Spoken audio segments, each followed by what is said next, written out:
All right, shalom. First and foremost, we'd like to give all praises, glory, and honor to Yahweh, Ba'ashem Yahweh Shai, Ba'ashem Wahara Kapadash. Right, giving double honors to the elders and the apostles of Great Millstone. And to all you faithful locking, all you brothers throughout the 4 weeks, continue pushing.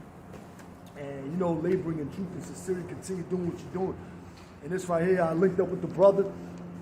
I'm just panicking a little bit. I linked up with the brother. This is going to be a history/prophecy lesson. We're going to go into Sodom and Gomorrah, Admah, zeboiim, go into some brief history about Sodom and Gomorrah, grab precepts that refer to America as being Sodom and Gomorrah as well, go into the behavior of our people as acting like Sodomites. We're just going to go into the history, man, and Lord willing, it'll be edifying, because it's important to know this history too, and it's also important to know how America is going to be taken out. And we know it's going to be taken out by the ICBM nuclear destruction, nuclear missiles, which is called the second death. So we gotta bring these out. And first, we're going to go into Genesis chapter 10, and we're going to establish what nation was dwelling in that region when the Most High destroyed Sodom and Gomorrah, Admah, and zeboiim. So the brother can bring it out. Genesis chapter 10. This is the book of Genesis. And this is the table of nations. So this is the book of Genesis chapter 10. In Canaan begat Sidon his firstborn in Heth. As we know, Canaan is a son of Ham. Descendants of Ham, when you read up to the 6th verse, it says the sons of Ham, descendants of Ham. So Canaanites are Hamites. And also too, they're what you call the modern day Sudanese or Africans. The Egyptians also go back to Ham. But the brother's going to read the list off. But there were dark-skinned people as well. And when you go into the Compact Bible Dictionary, it tells you that Ham was the youngest son of Noah, born about 90-something years before the flood, I believe it says. And they were the progenitor of the dark races, but not the Negroes, but of the Libyans, the Cushites, and etc. But the brother's going to bring it out. So bring up the curse to Canaan. There was a curse that was put upon Canaan. We'll bring that out as well. And Canaan begat Sidon, his firstborn, in Heth, and the Jebusite, and the Amorite, and the Girgasite, and the Hivite, and the Archite, and the Sinite, and the Arvadite, and the Zemorite, and the Hamathite. And afterward were all the families of Canaan spread abroad. Verse 19, Salakia, and the border of the Canaanites was from Sidon, as thou comest to Gerar, unto Gaza, as thou goest into Sodom and Gomorrah, and Admah, and Zeboiim, even unto Lasha. So that's that territory of Canaan. Of course, as we know, Sidon is far to the north. When you read here in the NLT, in the territory of Canaan extended from Sidon in the north, Gerar and Gaza in the south, and east as far as Sodom, Gomorrah, Admah, Zeboiim, near Lasha. And of course, Sodom, Gomorrah, Admah, Zeboiim, and Zoar, they're called the cities of the plain, the plain of Jordan. They're close to each other. Yeah. I believe Sodom and Gomorrah is like south of Zoar, around there. Then you had, Admah, zeboiim, and Zoar are like south of Sodom and Gomorrah, I believe. But the two major cities were Sodom and Gomorrah. This is Genesis chapter 9, and let's start at verse 17. And Yahweh said unto Noah, this is the token of the covenant which I have established between me and all flesh that is upon the earth. And the sons of Noah that went forth of the ark were Shem and Ham and Japheth. And Ham is the father of Canaan. Right? These Hamites. These are the 3 sons of Noah. You said Shem is the father of Canaan? And Ham. Ham is the father of Canaan. Ham is the father. These are the... Did I make a slip up? No. He said Ham is the father of Canaan. I thought you said Shem, but it doesn't matter. These are the 3 sons of Noah, and of them was the whole earth overspread. Meaning it was, you had matter of fact, did you get to 19 already yet or no? We read the end of 19. We're going to get into 20 as well. The sons of Ham, like the families. Read 19 right quick. No, this is the book of Genesis chapter 10, verse 19. And the border of the Canaanites was from Sidon, as thou comest to Gerar, unto Gaza as thou goest, unto Sodom and Gomorrah, Right. and Admah and Zeboiim, even unto Lasha. Come. Okay, Genesis chapter 9 and verse 19. These are the three sons of Noah, and of them was the whole earth overspread. And Noah began to be an husbandman, and he planted a vineyard. By the way, the word Noah means rest. Na'ak, I believe the way you say na'ak in the Hebrew, which means rest. And he drank of the wine and was drunken, and he was uncovered within his tent.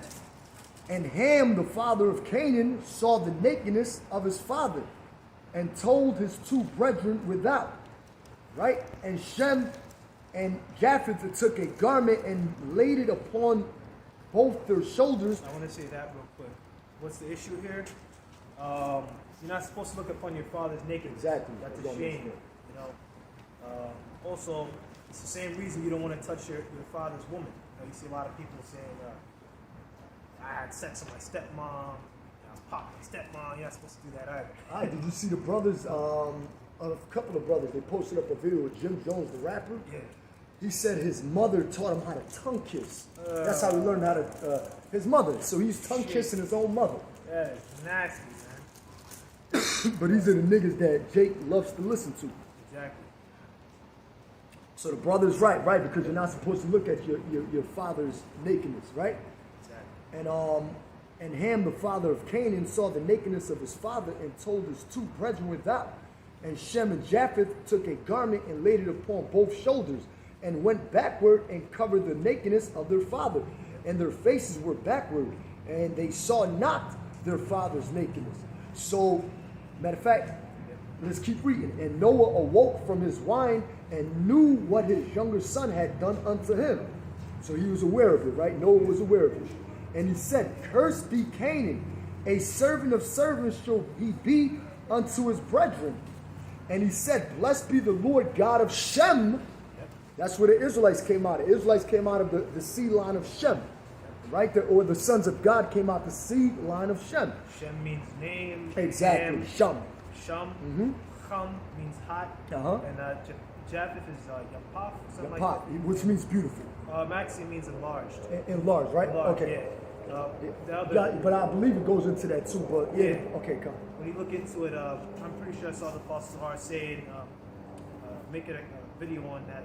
Japheth means enlarged because he had a lot of territory. Okay, come. Japheth was all the way in the east. He was all the way in the west. Asia Greece, Asia. Okay. Greece, Asia Minor, all those regions going all the way to the east around with the Medes. They were right next to Persia, Elam. Oh yeah, because it says verse 22, God shall enlarge Japheth. Yeah. Okay, come. Yeah. And also too, the water for the brother for bringing that out. And Canaan shall be his servant. Now this was a reason too, that by Ham looking at his father's nakedness, that gave the Most High a reason for Joshua and us to go conquer that land afterwards. Yep. So that was a reason, right? Because these Hamites, the Most High set it up that way. He set Ham eyes to behold his father's nakedness, because the Most High, does what he wants. The king's heart is in the hand of the Lord. So we brought that out. So we're gonna jump back to Genesis, the 10th chapter, and around the 19th verse. And the border of the Canaanites was from Sidon as thou comest into Gerar, unto Gaza as thou goest into Sodom and Gomorrah, and Admah, and Zeboiim, even unto Lasha. I want to read the 20th verse, and then we'll jump back and we'll go into the name of what Sodom actually means. Verse 20. These are the sons of Ham after their families, after their tongues, in their countries, in their nations. That's once again, these are Hamites, the sons of Ham, dark-skinned people. Shem was dark-skinned, Japheth, Yapaf, dark-skinned. Yep. All of them dark-skinned. All right? Yeah, don't listen to that. The Esau telling you, butchering images that the original Egyptians were white people. They were not Edomites. They were not white people. Right? Don't fall for that shit. The only time they would call themselves Egyptians or the pharaohs, really when they started doing that is when they took over Egypt and pushed them Hamites down South Africa. down into South Africa, the Ptolemaic Empire, around 3-something BC. That was the only time. So don't let these Edomites fool you with images. It also doesn't make any. You got anything? No, go ahead. You got it. Yeah, but as we were saying, that doesn't make any sense. Also, I don't want to jump around too much. Remember, a lot of these Edomites in the Renaissance paintings, they put Shem, Ham, and Japheth as white people, as Edomites, because they're really red, as we know. All right, as Edomites, that doesn't make any sense. So where did dark-skinned people come from? Exactly. Other times I've seen them make Shem Asian, like a Japanese person, Ham dark-skinned, and Japheth a white person. So how the hell then the Edomites start being Israel? It doesn't make any sense. They're identity thieves. They steal everybody's identity, and they want to play as if they're the Israelites. Yep. They want to act like they're the original Greeks. Yep. They want to act like they're the Africans. They want to act like everybody else on earth but themselves. I typed in Ruth the Moabite. I told a brother I typed in Ruth the Moabite on Google, and it shows an Edomite. I'm like, wait a moment. She's a Moabite, but she's painted as an Edomite. Exactly. And the original Moabites were dark skinned as well. Exactly. They came out of Shem. Exactly. Ham didn't come out of Shem. Ham is just them stinking, dirty, fly-eating Africans. Those Moabites are supposed to be dark skinned. You look at their the rice farmers in the sun. They look dark. They're dark skinned, man. It's just because they wear a lot of that sunscreen lotion and hide inside all day, man, and try to hide it, man. Some of you are Edomites too. There was a lot of mixture with Edomites too. I believe Genghis Khan was an Edomite. Oh. I believe brothers mentioned that, but either or, it doesn't matter for you. He's still going into slavery. He's a fucking heathen. So this is the meaning of Sodom. This is H5467. I don't really know it in the Paleo Hebrew. Let me see. Yeah, it looks like. Yes. Oh man. Kadam. I might be off on that. Maybe Kahad. It's all good. Yeah, it's all good. I may be wrong. We're not experts in the Hebrew language, but we'll get in there. We'll get there one day. That's something that if we go over it for months and months and months and study it, then we still won't be like experts as if we're in the kingdom and we're gonna speak it fluently. No, just on this side, we rehearse the righteous acts to the best of our ability. That's it. So, Sodom means burning. A Canaanite city, usually paired with Gomorrah, located in the areas of the Dead Sea and Jordan River, both cities destroyed by the Most High in judgment. So Sodom means burning, and that's a pretense or a omen, exactly, or a future telling of what was going to happen in that region. That's right. That great destruction. All right, and before we get into that, there was an area of great wickedness, as we know. So, you want me to start at Genesis 13, going to Abraham and Lot right quick? I'm going to start from the top. This is Genesis chapter 13 of verse 1. And Abraham went up out of Egypt, he and his wife, and all that he had, and Lot with him into the south. Can you jump down to let me see here. They're coming out of Egypt. Yeah, we're not going to read the whole chapter. You want to it's go too down much. to maybe the 8th to 10th verse at first. Yeah, right. Let's start verse 8. Okay, come. The dispute between the herdsmen. Come. Yeah. This is Genesis chapter 13 and verse 8. And Abraham said unto Lot, let there be no strife, I pray thee, between me and thee, and between my herdmen and thy herdmen. There was a dispute between Lot's herdmen and Abram's herdmen. So let's keep reading. For we be brethren. Is not the whole land before thee? Separate thyself. And by the way, Lot is our forefather. Exactly. All right? He's also our forefather, just like Abraham. Real quick, going back to the genealogy of Abraham, he's Abram back then, but Abraham, as we know, his name got changed too, which means father of a multitude. Father of a multitude, right. Father of a multitude. Abraham, which means a father of a multitude. Yep. Genealogy of Abraham, so you got Terah, Genesis 11. A father of a multitude, but the multitude are being Israelites. Right? Because out of Isaac came Jacob, and Jacob spawned, or the 12 tribes of Israel, which became a great multitude. Yep. which are your so-called Negroes, Hispanics, and Native Americans, Right. as well as I'm not gonna say confusion of face because that's been fixed. Which it is, but we know what the brother means. Yes, confusion of face means Shame, to be ashamed. I caught myself on that. Nah, it's all good though.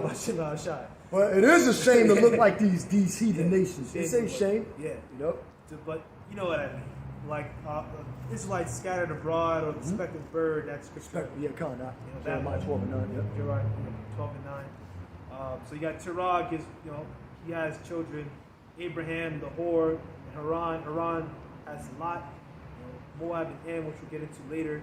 Of course, Nahor. Yeah, we're not going to bring out all that information about. We'll be here for hours. In the line of Terah, you get Laban, and of course, so on and so forth. Now in Abraham, you get Sarah, and you get Isaac, and so on and so forth. Ishmael, of course. But of course, the promise goes back to Isaac and Jacob and 12 tribes. This is Genesis chapter 13 and verse 9. And not the whole land before thee, Salakia, is not the whole land before thee? Separate thyself, I pray thee, from me. If thou wilt take the left hand, then I will go to the right. Or if thou depart to the right hand, then I will go to the left. Exactly. And Lot lifted up his eyes and beheld all the plain of Jordan. Now I just want to bring something out too.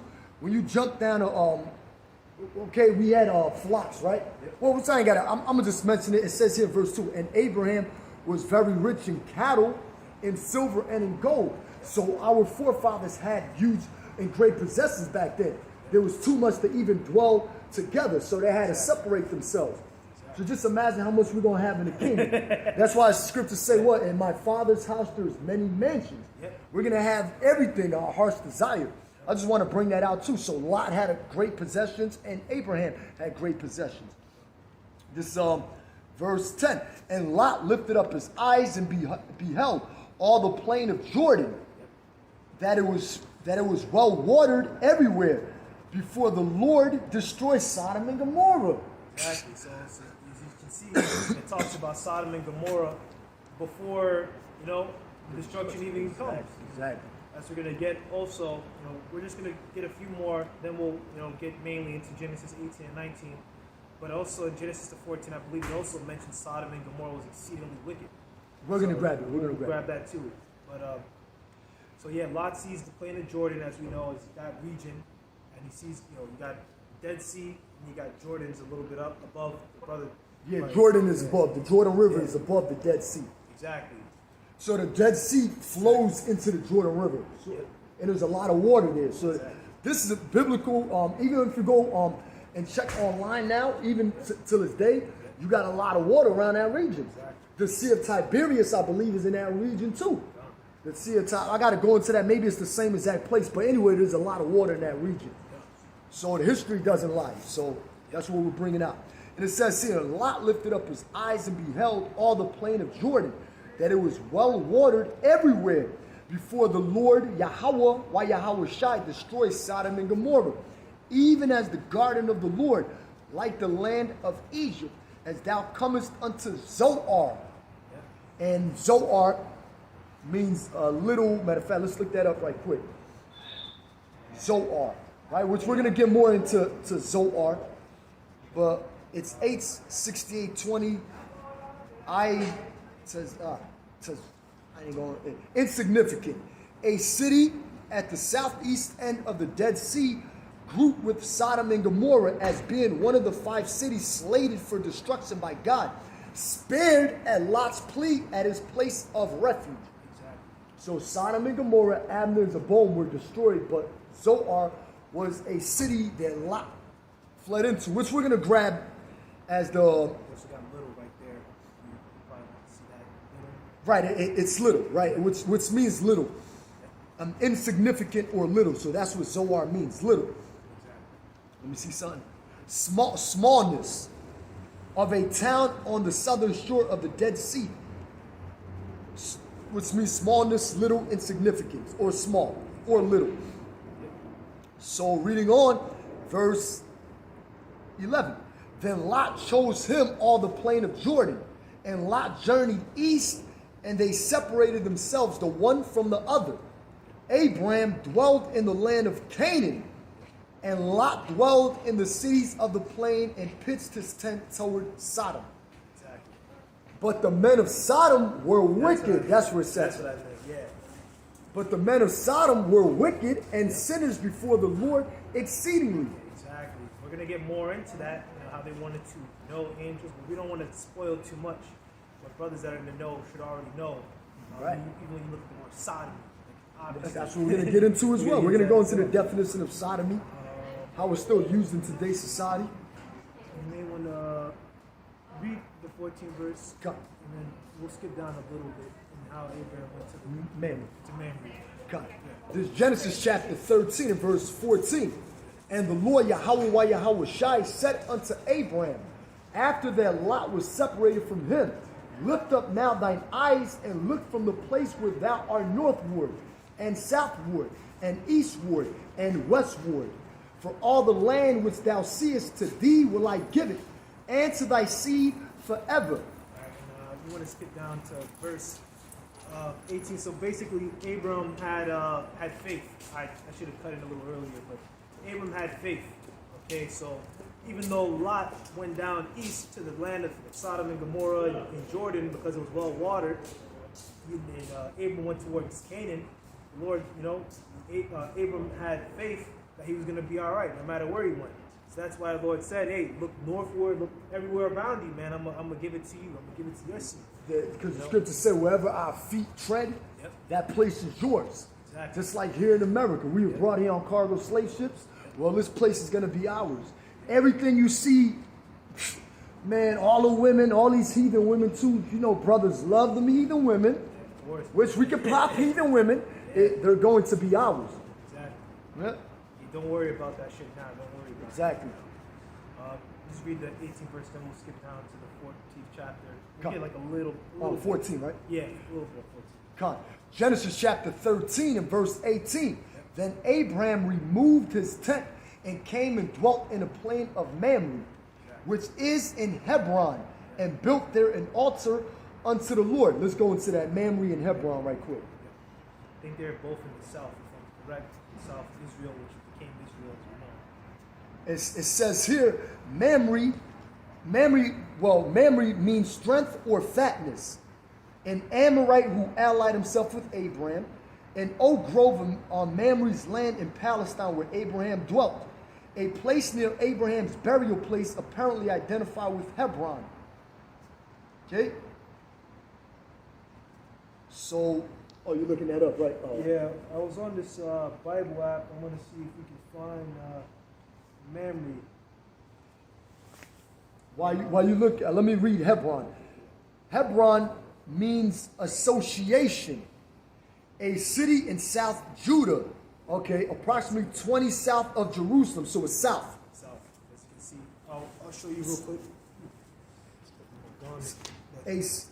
So keep reading that. A city in South Judah, approximately 20 south of Jerusalem, and approximately 20 miles, 30 kilometers, I believe that's right, north of Beersheba, and near where Abraham built an altar.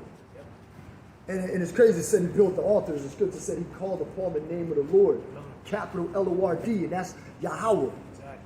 Right? This is even before we came out of Egypt. That name was there. Right? It wasn't well known or famous then, It was just refreshing, like that new name, when you read about Howard Shai, you go into that. That new name means refreshed. It's just going to, be refreshed. It's going to be known again. There's no more Jesus or this. God, ain't no more titles. Sure. God and none of that. Yep. So, right. You may want to start like the first verse. Yeah, first verse, and maybe go down to like verse 4, and then maybe we'll skip down a little bit. Maybe to around, let's see here, 14. We have the king of Sodom. Admah and the king of Zeboiim. We'll get there. Yeah, we'll get that one, and then we'll maybe skip down to verse 12. So maybe read like 1 through 4, 8 and 9. Skip down to like verse 12, how they took Lot, and then how Abram went to go save Lot, and then we may mention a little bit about Melchizedek, like that. We're going in the spirit here. This is Genesis chapter 14 And starting at verse 1. And it came to pass in the days of Amraphel, king of Shinar, Arioch, king of Elasar, Chedorlaomer, king of Elam, and Tidal, king of nations, that these made war with Barak, king of Sodom. Hold on. These are all eastern kings. These four kings, Amraphel, Arioch, Chedorlaomer, and Tidal. These are all eastern kings. They're from the east. Okay. Blue Shinar's around. It's Babylon. It's Babylon. You got Elam, that's India. Yep. It's way far east, man. Persia, as we know, Iran, modern day Iran today. That's is that Iran? Oh, it's Iran, right? Iran. Yeah. Yeah. Iran are Elamites as well. Elamites, yeah. Or they they were called Persians and until 1935. Then they got their name changed, or the name of that land changed to Iran. And it says here, verse 2, that these made war with Barak, king of Sodom, and with Bersha, king of Gomorrah, Shanab, king of Admah, and Shemember, king of Zeboiim, and the king of Bela, which is Zoar. So these nations were making war with these Hamites. Right? All these were joined together in the vale of Sodom, which is the Salt Sea. 12 years they served Chedorlaomer, and in the 13th year they rebelled. Now let's jump down to verse 8. And there went out the king of Sodom, and the king of Gomorrah, and the king of Admah, and the king of Zeboiim, and the king of Bela, the same is Zoar. And they joined battle with them in the vale of Sodom. Yep, in that region. Let's see if we can find the Vale of Sodom as well, since we're talking about it. Valley of Sodom.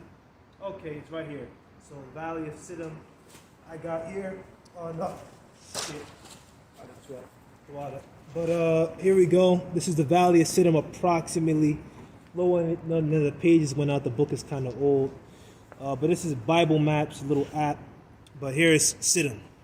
See, put it right there, Sodom. So that's that region where they're doing battle at, you know.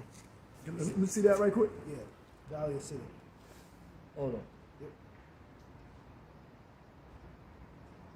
Come on.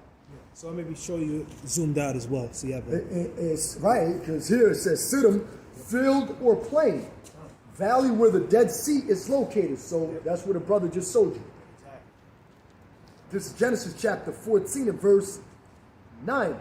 With Chedorlaomer, the king of Elam, and with Tidal, king of nations, and Amraphel, this fucking place, and Amraphel, king of Shinar, and Arioch, king of Elasar, 4 kings with 5. Excuse me for my mispronunciation if I am. 4 kings against 5, in other words. Because I believe there's 5 with the Sodomites.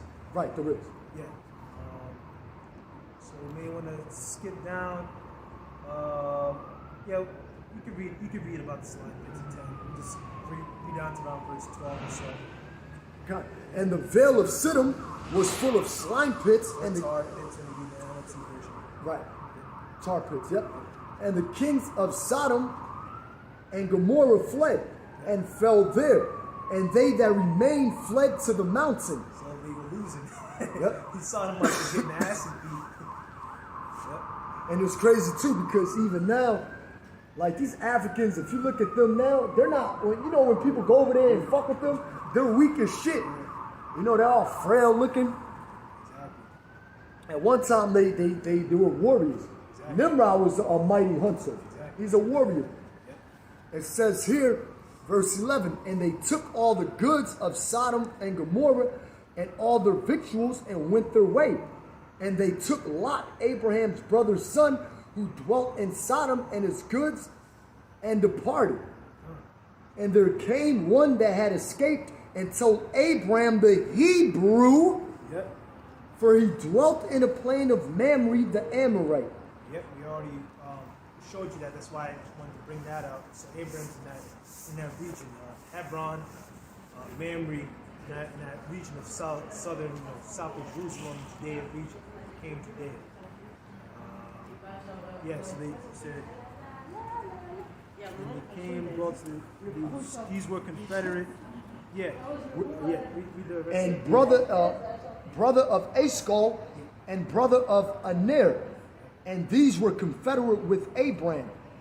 And when Abraham heard that his brother was taken captive, he armed, meaning of his kindred, his brother of his kindred, he armed his trained servants, born in his own house, 318, and pursued them unto Dan. Now, people want to always call Abraham the father of all the nations. No, he's not. He's the father of the nation of Israel.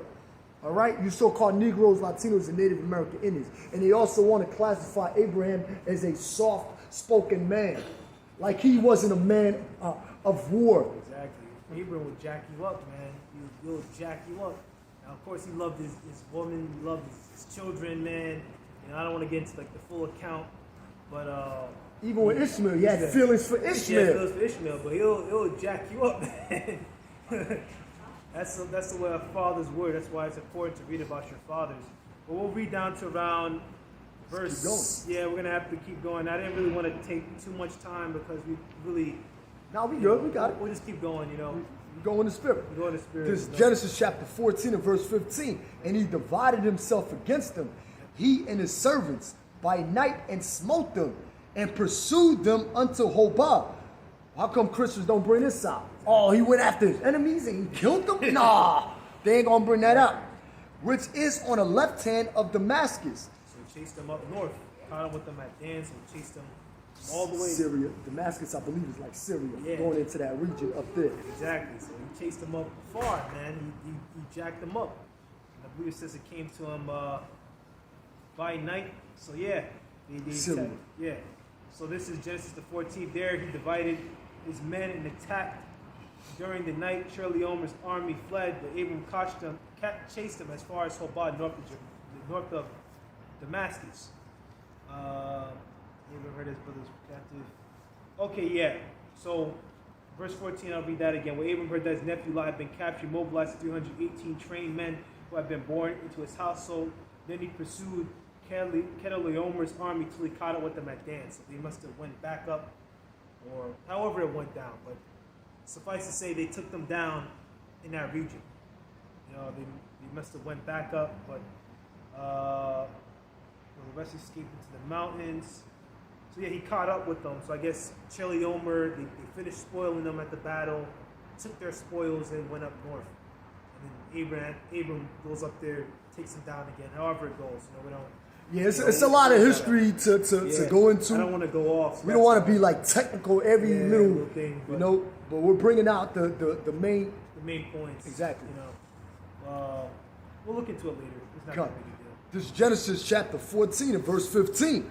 And he divided himself against them, he and his servants by night, and smote them, and pursued them unto Hobah, which is on the left hand of Damascus. And he brought back all the goods, and also brought back again his brother Lot, and his goods, and the women also, and the people. And the king of Sodom went out to meet him after his return from the slaughter of Chedorlaomer, and of the kings that were with him, at the valley of Shaveh, which is in the king's dale. The dale, I believe, is just another word for valley. And Melchizedek, which Melchizedek means king of righteousness, which that's Yahushai, right? Malak Tazadok, right? And Melchizedek, which we're not going to get, And Melchizedek, king of Salem, which Salem means righteousness. Matter of fact, let me look that up. Salem. It means peace. Salakia. Malak Tazadok means king of righteousness, and Salem means peace. Excuse me for that. Now let's keep reading. And Melchizedek, king of Salem, brought forth bread and wine, and he was the priest of the Most High God. And he blessed them and said, Blessed be Abraham of the Most High God, possessor of heaven and earth. right? And blessed be the Most High God, Yahweh wa Yahweh Shai, which hath delivered thine enemies into thy hand. And he gave him tithes of all. Now, brothers bring out that Melchizedek was, that Abraham viewed Melchizedek in that angelical body. That Melchizedek was on earth in that angelical body. All right? And it goes deeper into that because Melchizedek is like the high priest in the heavens, which ties into which Yahweh Shai, excuse me. Want something, man? Excuse me, we're busy over here, right? And Melchizedek, or Yahweh Shai, is our high priest and our mediator in the heavens. All right? So I'm not going to bring all that, get too deep into it. Exactly. It's like... We're not in the streets out. That's why I said that. Yeah. If they had a question, we was on the streets, then that would be different. Exactly. As far as camping, that's what I mean. They're just looking because, they're interested. They're interested. They're so interested they can go view themselves. Exactly. We're not here to answer questions right now. We're here to, bring out and do a sit down. Of course, we come out a little bit earlier normally, but things happen. And, we're here now. We're just going to do the best that we can. We can't really even go to a place that's really private. This is New York City, man. This is the inner city. Overpopulation, all that shit. Yeah, so... good, more flesh for the fire. Exactly. And you said... I will not take it. Yeah, we could really cut off the head. Cut off right there, right? Yeah, we cut off that head. So we went into that history. Another way you can think of it, this is the 1911 Encyclopedia Britannica, Sodom and Gomorrah, Biblical Geography, two of five cities. The others named Admah, Zeboiim, and Bela, or Zoar, as he went into the kings of those regions. One of them was called Bela, right? Yep, one that was named Bela. Well, Bela is the same name as Zoar. Zoar. It's Bela or Zoar. So there's 4 kings against 5. And those kings of the east, they kicked the shit out of them, man. They jacked those kings up, which were together known as the cities of Kikar or Circle, somewhere in the neighborhood of the Dead Sea. They occupied a fertile region chosen by Lot for his dwelling, as he brought out in Genesis the 13th chapter, verse 10 to 12. They were attacked by the 4 great eastern kings and spoiled, but restored by the intervention of Abram and his men coming to the aid of Lot.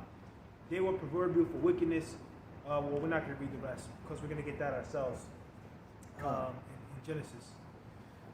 Let me just show the brothers something here. All right. Brothers can see right down here. You got, there we go. Even better.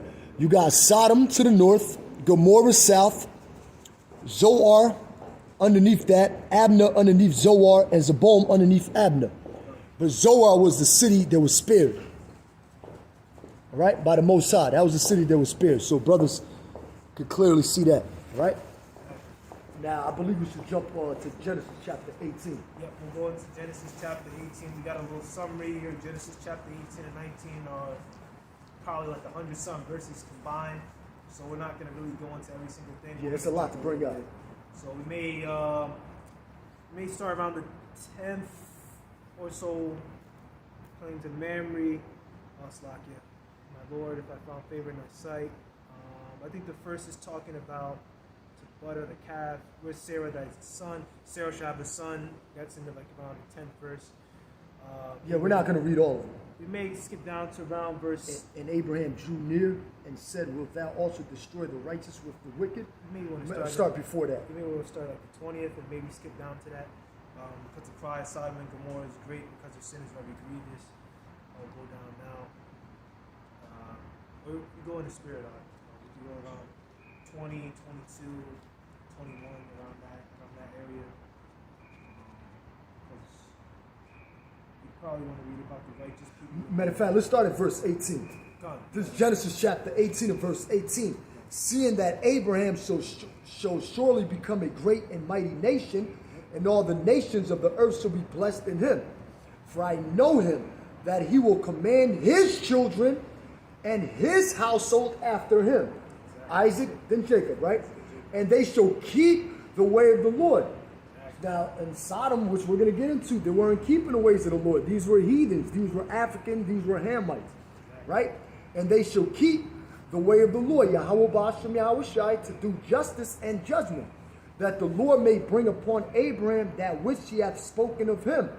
Verse 20, and the Lord Yahweh Yahweh Shai said, because the cry of Sodom and Gomorrah is great, and because their sin is very grievous. Exactly. We're going to get into that sin, and eventually, when we get down to the 19th chapter. What is that sin? They're doing something here that is very, very grievous. What is it, man? We're going to get into that. And as we even read in the 13th chapter, man. So this has been going on for like a good 6 chapters we've been reading, of time, that these Hamites were wicked, man. They were heathens.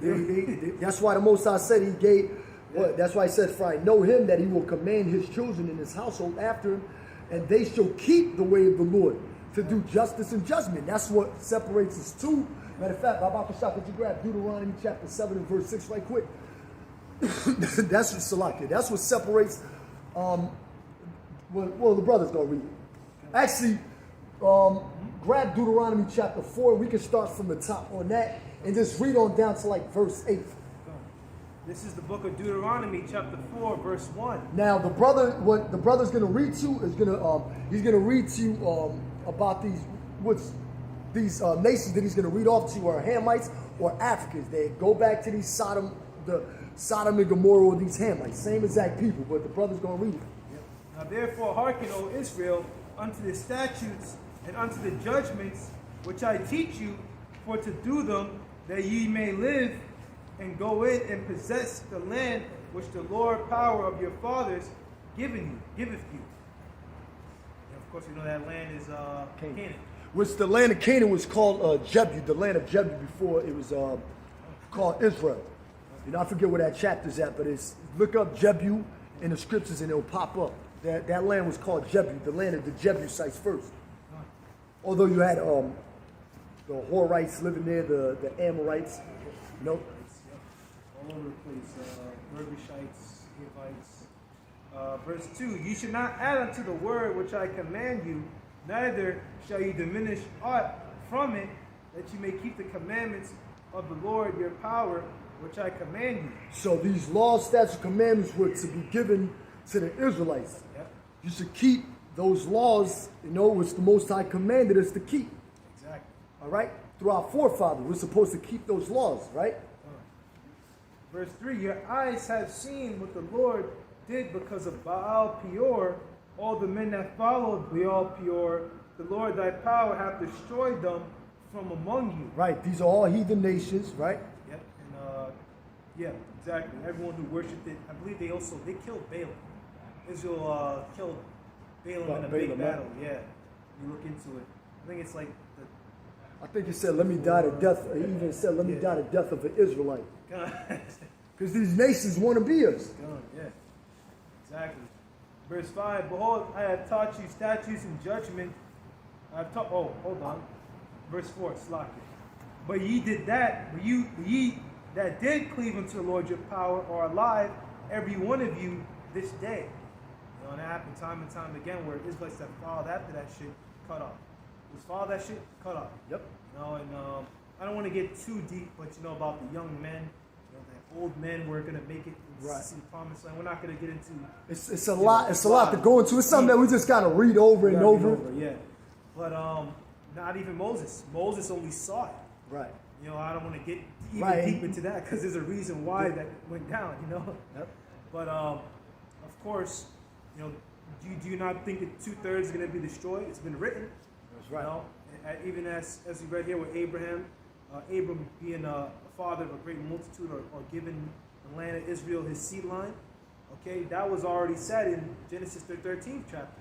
But it clearly says, not to cut you off though, but it clearly says that for I know him, the Most High knows who? Exactly. Abraham, that he will command his children and his household after him. Exactly. And they shall keep the way of the Lord. Exactly. So the Most High knew Abraham, and Abraham gave the law, statutes, commandments. Because we already had the law, statutes, commandments already back then. It was orally. Then it was written on like papyrus. Me and a brother did a video on it, actually about a few videos, dealing with the papyrus, the scrolls, the stone tablets, It was already, and it was orally in the beginning. Adam was the first one given those law, statutes, and commandments that you read about. I believe it's 2nd Ezra, the 3rd chapter or the 2nd chapter, where the Most High breathed into him the breath of life, which is the law, statutes, and commandments. Exactly. You know, he didn't do this to any other nation, although all these nations came out of Abraham. Exactly. But the Most High chose a specific seed line. Exactly. I said came out of Adam. I said Abraham. Yeah. So like, because I mean, he's not exactly wrong. You know, Ishmael also came out of Abraham, but the seed line, the promise, is gone. It goes to Jacob, man. You know? Right, but I wanted to mention that all nations came out of Adam. That's what I meant to say. But the Most High is only dealing with that specific seed line, and that's the sons of God that came out of Adam. Right, that's what I slipped up by saying Abraham, which is true, but I'm saying as far as like beginning with Abraham, that breath of life was given. I'm beginning with Adam. I keep saying Abraham, beginning with Adam. So like, you got it out. So yeah, we're gonna go back to Deuteronomy, the 4th chapter. Verse 4, Deuteronomy 4, verse 4. But ye that did cleave unto the Lord your power are alive, every one of you this day. I think there's a scripture that goes, whoever perished being innocent. Right. You know, so like if you believe in the Most High, man, you're doing what you're supposed to do, the Most High is gonna have your back. This is Job chapter 4, verse 7. Remember, I pray thee, whoever perished being innocent, or where were the righteous cut off? It speaks for itself. Exactly. Never. The righteous are never cut off. If you're righteous, if you're doing what you're supposed to do, then the Most High is gonna have mercy on you. You know, it's been broken down. Yahushua went into it time and time again. All the parables Yahushua talked about the king who had mercy upon his servant. All right, the Most High has mercy, man, upon those who follow him. This is Sirach chapter 2 and verse 10. Look at the generations of old and see, did ever any trust in the Lord and was confounded? Or did any abide in his fear and was forsaken? Or whom did he ever despise that called upon him? Not calling upon Jesus Christ, not calling upon God or Jehovah, but calling upon Yahweh Ba'ashem Yahweh Shai to be delivered. Not that Christ shit that people in these Sakari niggas like Christ. We tired of that shit, man. That's a sin. It's a sin, yep. Since you always want to talk about the law. Keeping the law is perfect. I'm going to go to sleep. Tonight I'm going to go to sleep. I told his brother, right? Joking around with him. Tonight I'm going to go to sleep with my garment on. I'm going to work behind the dirty, stinking garbage truck with my garment on. We wear long garments. Exactly. And it might get caught in the garbage truck. I might be swallowed up in the garbage truck. Come on, exactly. now. Now you're going to have to get a fan. Over righteous, man. You're going to have to get a fan for the garment. But you're going to have the phylacteries, too. We're going to have like you had the little... The phylacteries and pull out the laws. Okay. The one on your head, too, so you can see it. You can see it in your eyes. Like, come on, man. In your, as frontlets. Frontlets, like it says. Yeah. You dudes is bugged the fuck out, man. Exactly. But, there's a few more verses, like verse 8. Yeah, we'll reach it on verse 8. So this is very important to get into, all right? Because these other nations, they were doing the exact opposite. We were given our laws, statutes, and commandments.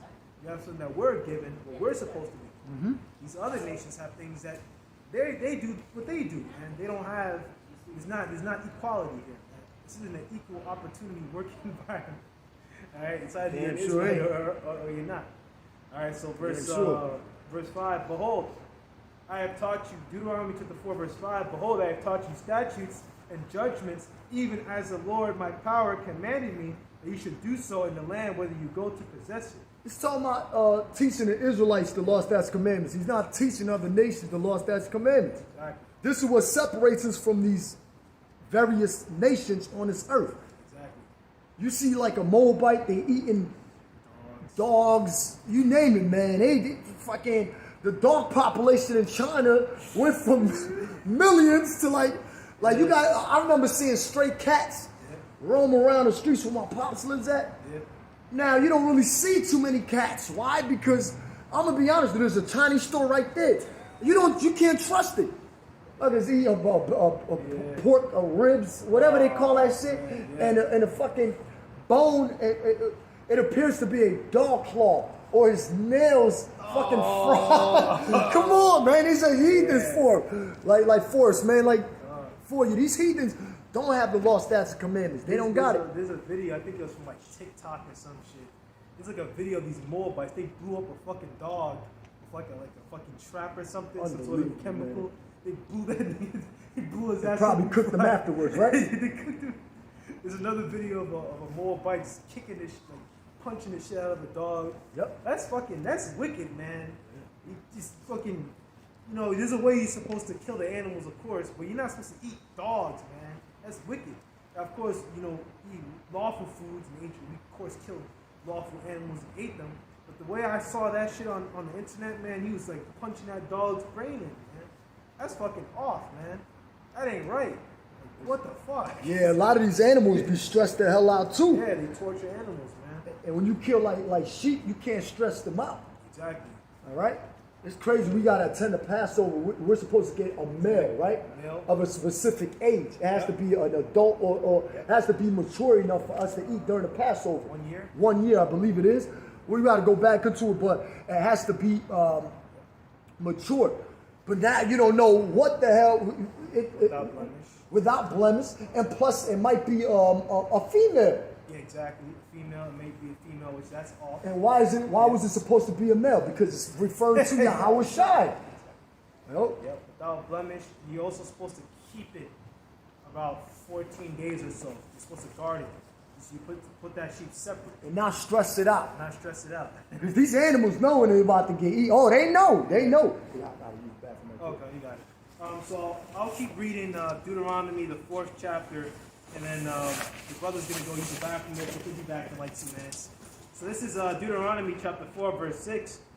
Keep therefore, and do them, for this is your wisdom and your understanding in the sight of the nations, which shall hear all these statutes and say, surely this great nation is a wise and understanding people. Okay, and that's what these nations, that's really the way we're supposed to be. All right, but today we're under the curses. All right, we're under these curses, and these nations look at us as a proverb and a byword. We're a joke to them. They call us, I don't really want to say it, but the N-word. I don't want to get the video clip. But they call us niggas. They call us spics, wetbacks. Wetback because I guess they're sweat. I don't really know too much.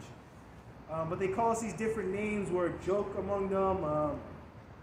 If you hear, these heathen nations, you hear about a robbery, what do they think about first? Right? Not even knowing the face of the person, they immediately think of a so-called Negro in a black ski mask committing a robbery. Okay, but in reality, it could be an Edomite. But my point is that image, that bad image, is upon us now because one of the curses. And of course, once we're in our righteousness, we're in our kingdom, these nations are going to behold us once again. And I don't want to get too far into it. All right. For what nation is there so great, who have the Most High so nigh unto them, as the Lord our power is in all things that we call upon them for? Right. That's what they're going to say about us, man. Like, wow, this is a great understanding nation. That's the way we're supposed to be.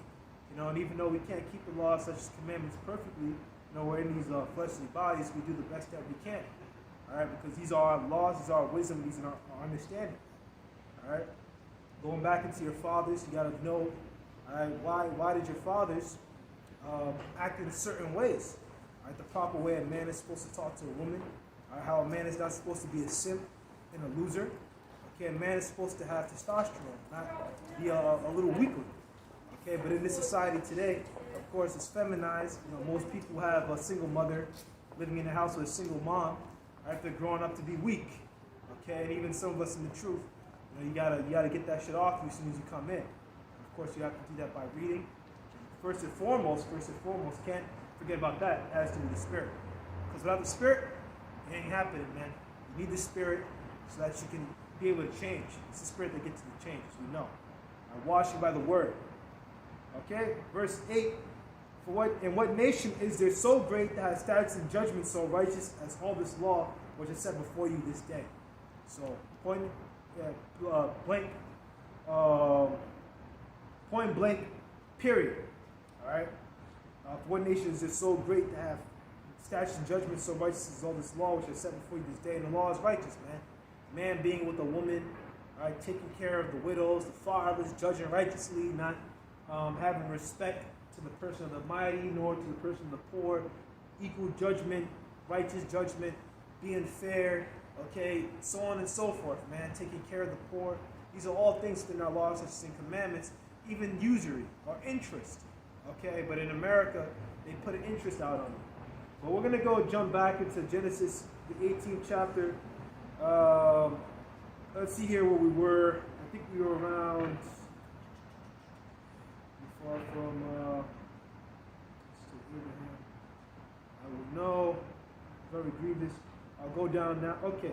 This is the book of Genesis chapter 18, verse 20. And the Lord said, because the cry of Sodom and Gomorrah is great, and because their sin is very grievous, I will go down now and see whether they have done altogether according to the cry of it, and which is come unto me. If not, I will know. And the men turned their faces from thence and went towards Sodom, but Abraham stood yet before the Lord. All right, so as you know, these men, when you go into it, are angels. So the angels went to go talk to Abraham. When you read about it, in about the first couple verses, around verse 1 through 5, around there. All right. So it said, yep, sin is very grievous. And the men stood before the Lord. Verse 23, and Abraham drew near and said, wilt thou also destroy the righteous with the wicked? Peradventure there be 50 righteous within the city. Wilt thou all destroy and not spare the place for the 50 that are therein? So we want to go into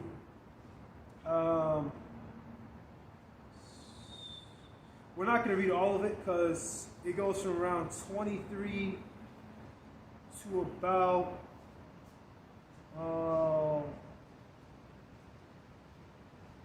40, going to around 10, so around 32. So it's like 23 to 32. We're not going to read all of that, of course. So this is Britannica.com, Sodom and Gomorrah, scriptural accounts.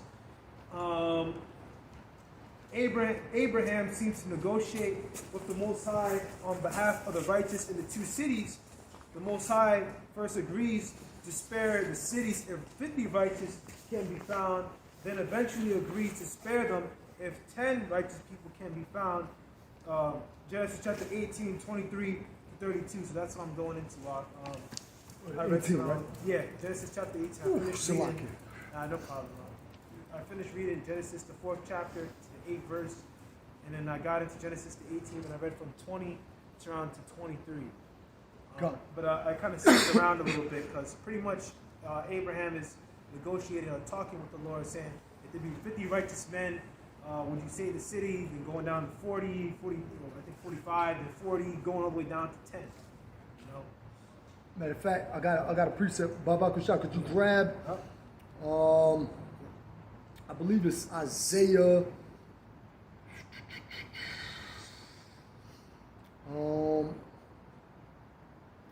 Let's go into Isaiah 1 and 9.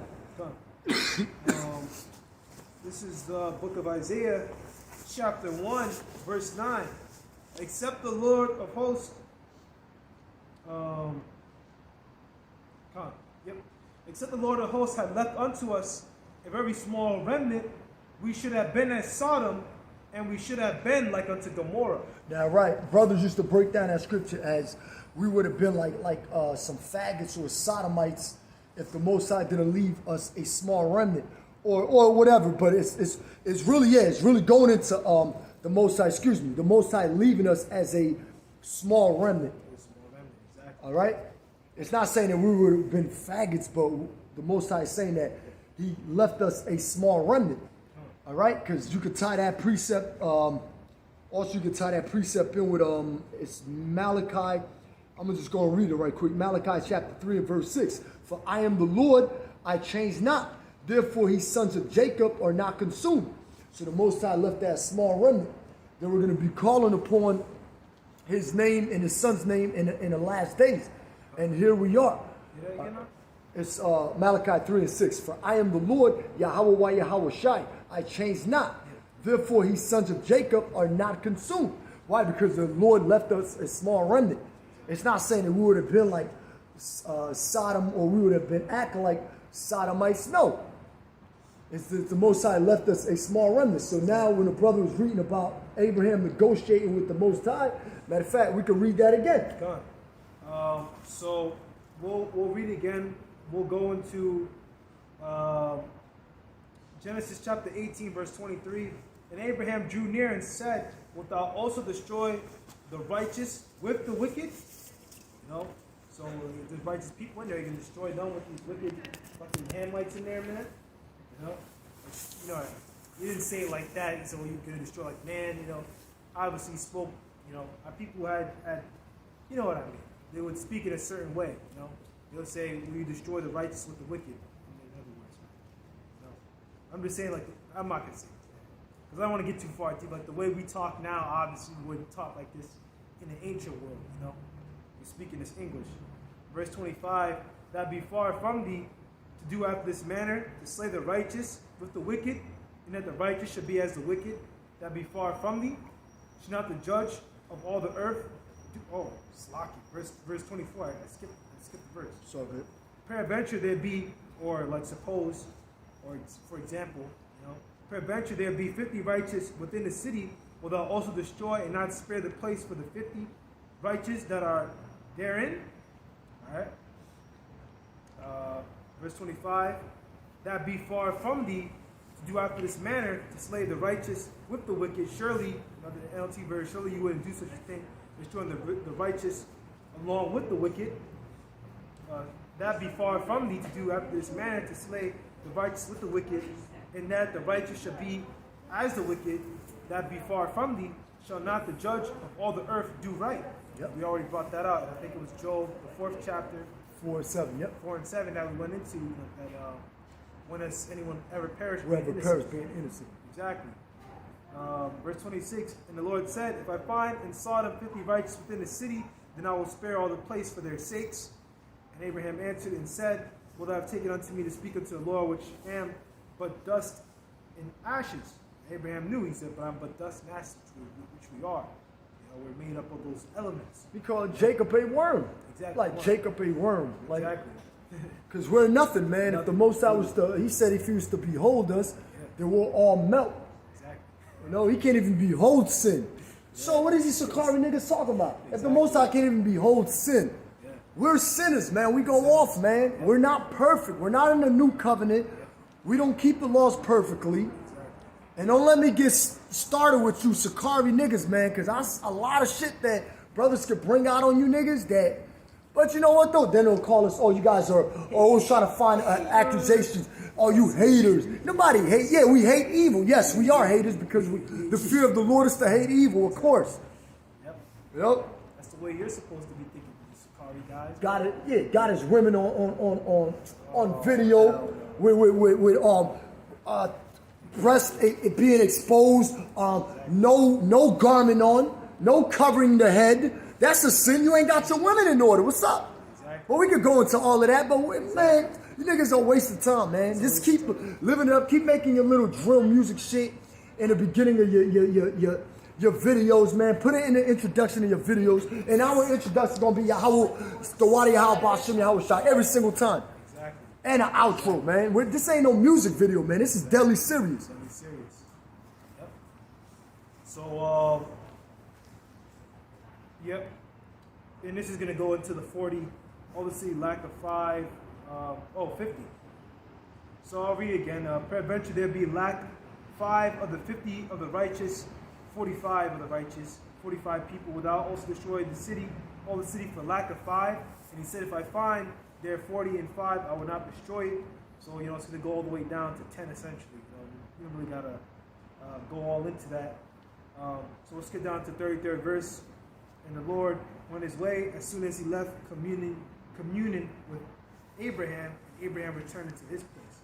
So the Lord left, and as he brought out, our Lord was going to go.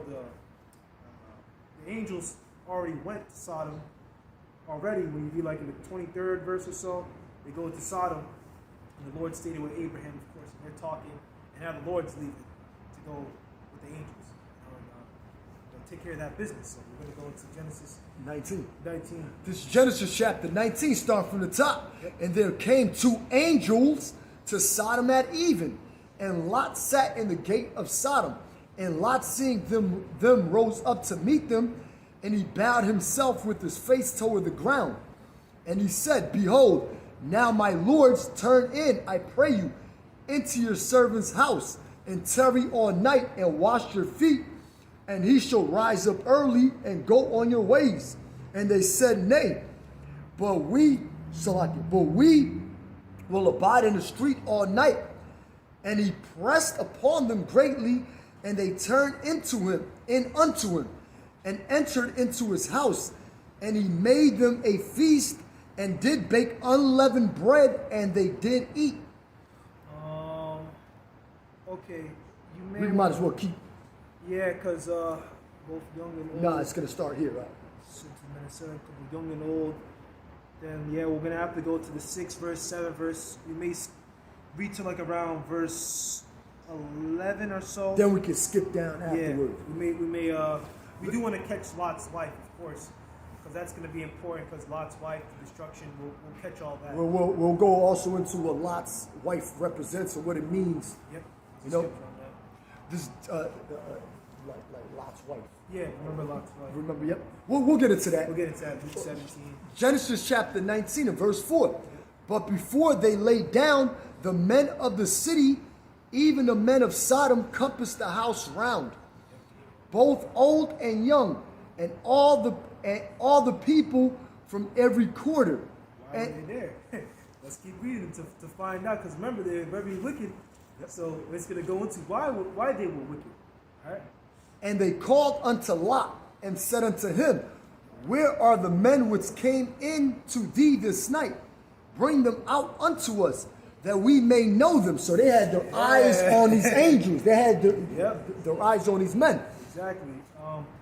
This is the NLT version. They shouted a lot. Where are the men who came to spend the night with you? Bring them out so we can have sex with them.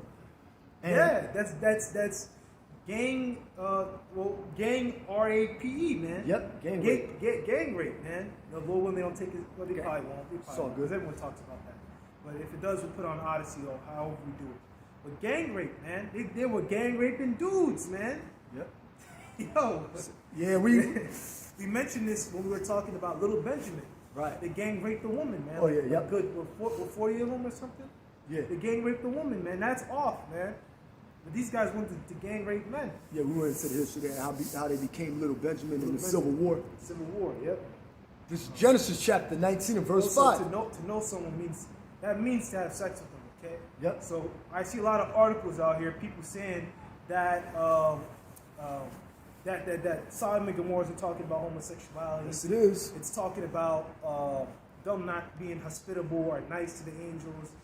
No, man, it's not talking about that. To know someone, the best way to know someone is through having sex. The way you know a woman is by having sex. By penetration. You know, and there's many times we don't have to get it in the scriptures, but knowing someone in the scriptures is synonymous with sex, sexual intercourse. Even Mary said before before Joseph popped her, he said, I have not known man. I believe that's in the account of Luke.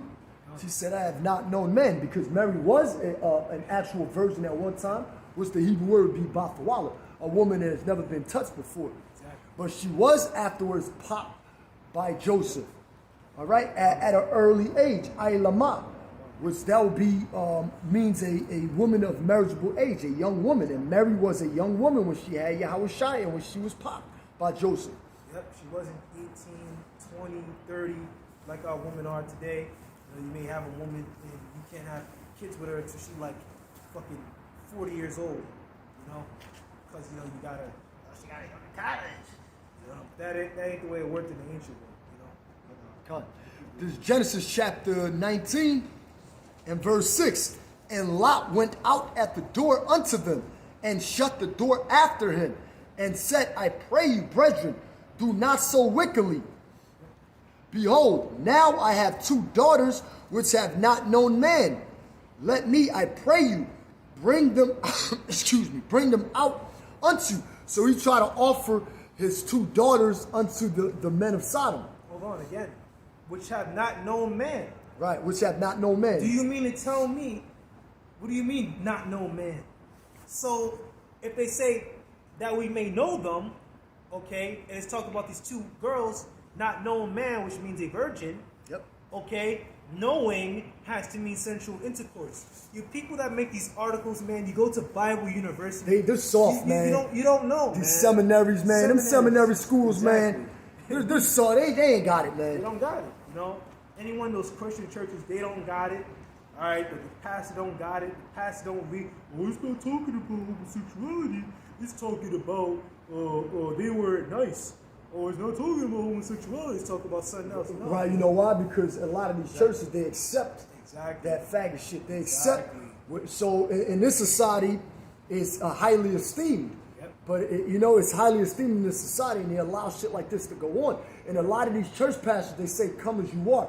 But you think that if for once they would say, "You know what? Stop doing this. This is not the thing to do. This is not the thing to be," because the Most High says what? Matter of fact, Baba Shah, right quick, do Leviticus 20 and 13. This is the book of Leviticus, chapter 20, verse 13. If a man also lie with mankind as he lieth with a woman, both of them have committed an abomination. They shall surely be put to death. Their blood shall be upon them. That's it. Exactly. That's straight to the point. So if a man lie with, as he does with a woman, a man lie with man as he does with a woman, they should surely be put to death.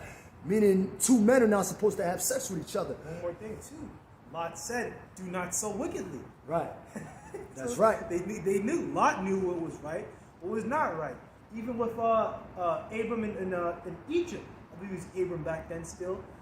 With his wife, and tried to play like it was his sister. Exactly. I forget the account. You forget that account. We went into it a little while back. But even with that, they knew that a man is not supposed to be touching another man's wife. Right. That you're not supposed to commit adultery. How would they know? Noah, the sons of Noah, Shem, Ham, and Japheth. Man. So that, that knowledge, of course, they knew certain things, but of course, then they did their own thing. Because it's not meant for them. That's right. Time and time over again, the Most High shows you who he's dealing with. He's dealing with the nation of Israel. He's dealing with the Israelites. Yep. Hebrew Israelites, to be more exact. Exactly. Because we are Hebrews and we're Israelites. Exactly. Right? Genesis 19. We didn't even bring out Deuteronomy 7 and 6. Is another one I want to jump to before I went into the bath. But it's all good. That we are a special people above all people. But it's all good. Genesis chapter 19 and verse 8. Behold, now I have 2 daughters which have not known man. So he tried to offer up his 2 daughters. They said, no, we want those men. Exactly. Right? Let me, I pray you, bring them out unto you, and do ye to them as is good in your eyes. Only unto these men do nothing. For therefore came they under the shadow of my roof. And they said, stand back. And they said again, this one fellow came into sojourn, and he will needs be a judge. Now will we deal worse with thee than with them. And they pressed sore upon the man, even Lot, and came near to break the door. So they were forcing their way into the house. And you can just picture the scene of them. Stand back, get back. Dark skin too. Not no Edomites. So this is in the LT version. Stand back, they shouted. This fellow came to town as an outsider. Now he's acting like our judge or our ruler or our leader. We'll treat you far worse than those other men. hey, yo. We know what they meant by that. They were telling Lot that. Yeah, they tell that's a lot. They say, hey, we're gonna get you. Once we're done with those 2 men, we're gonna get you too. Dang.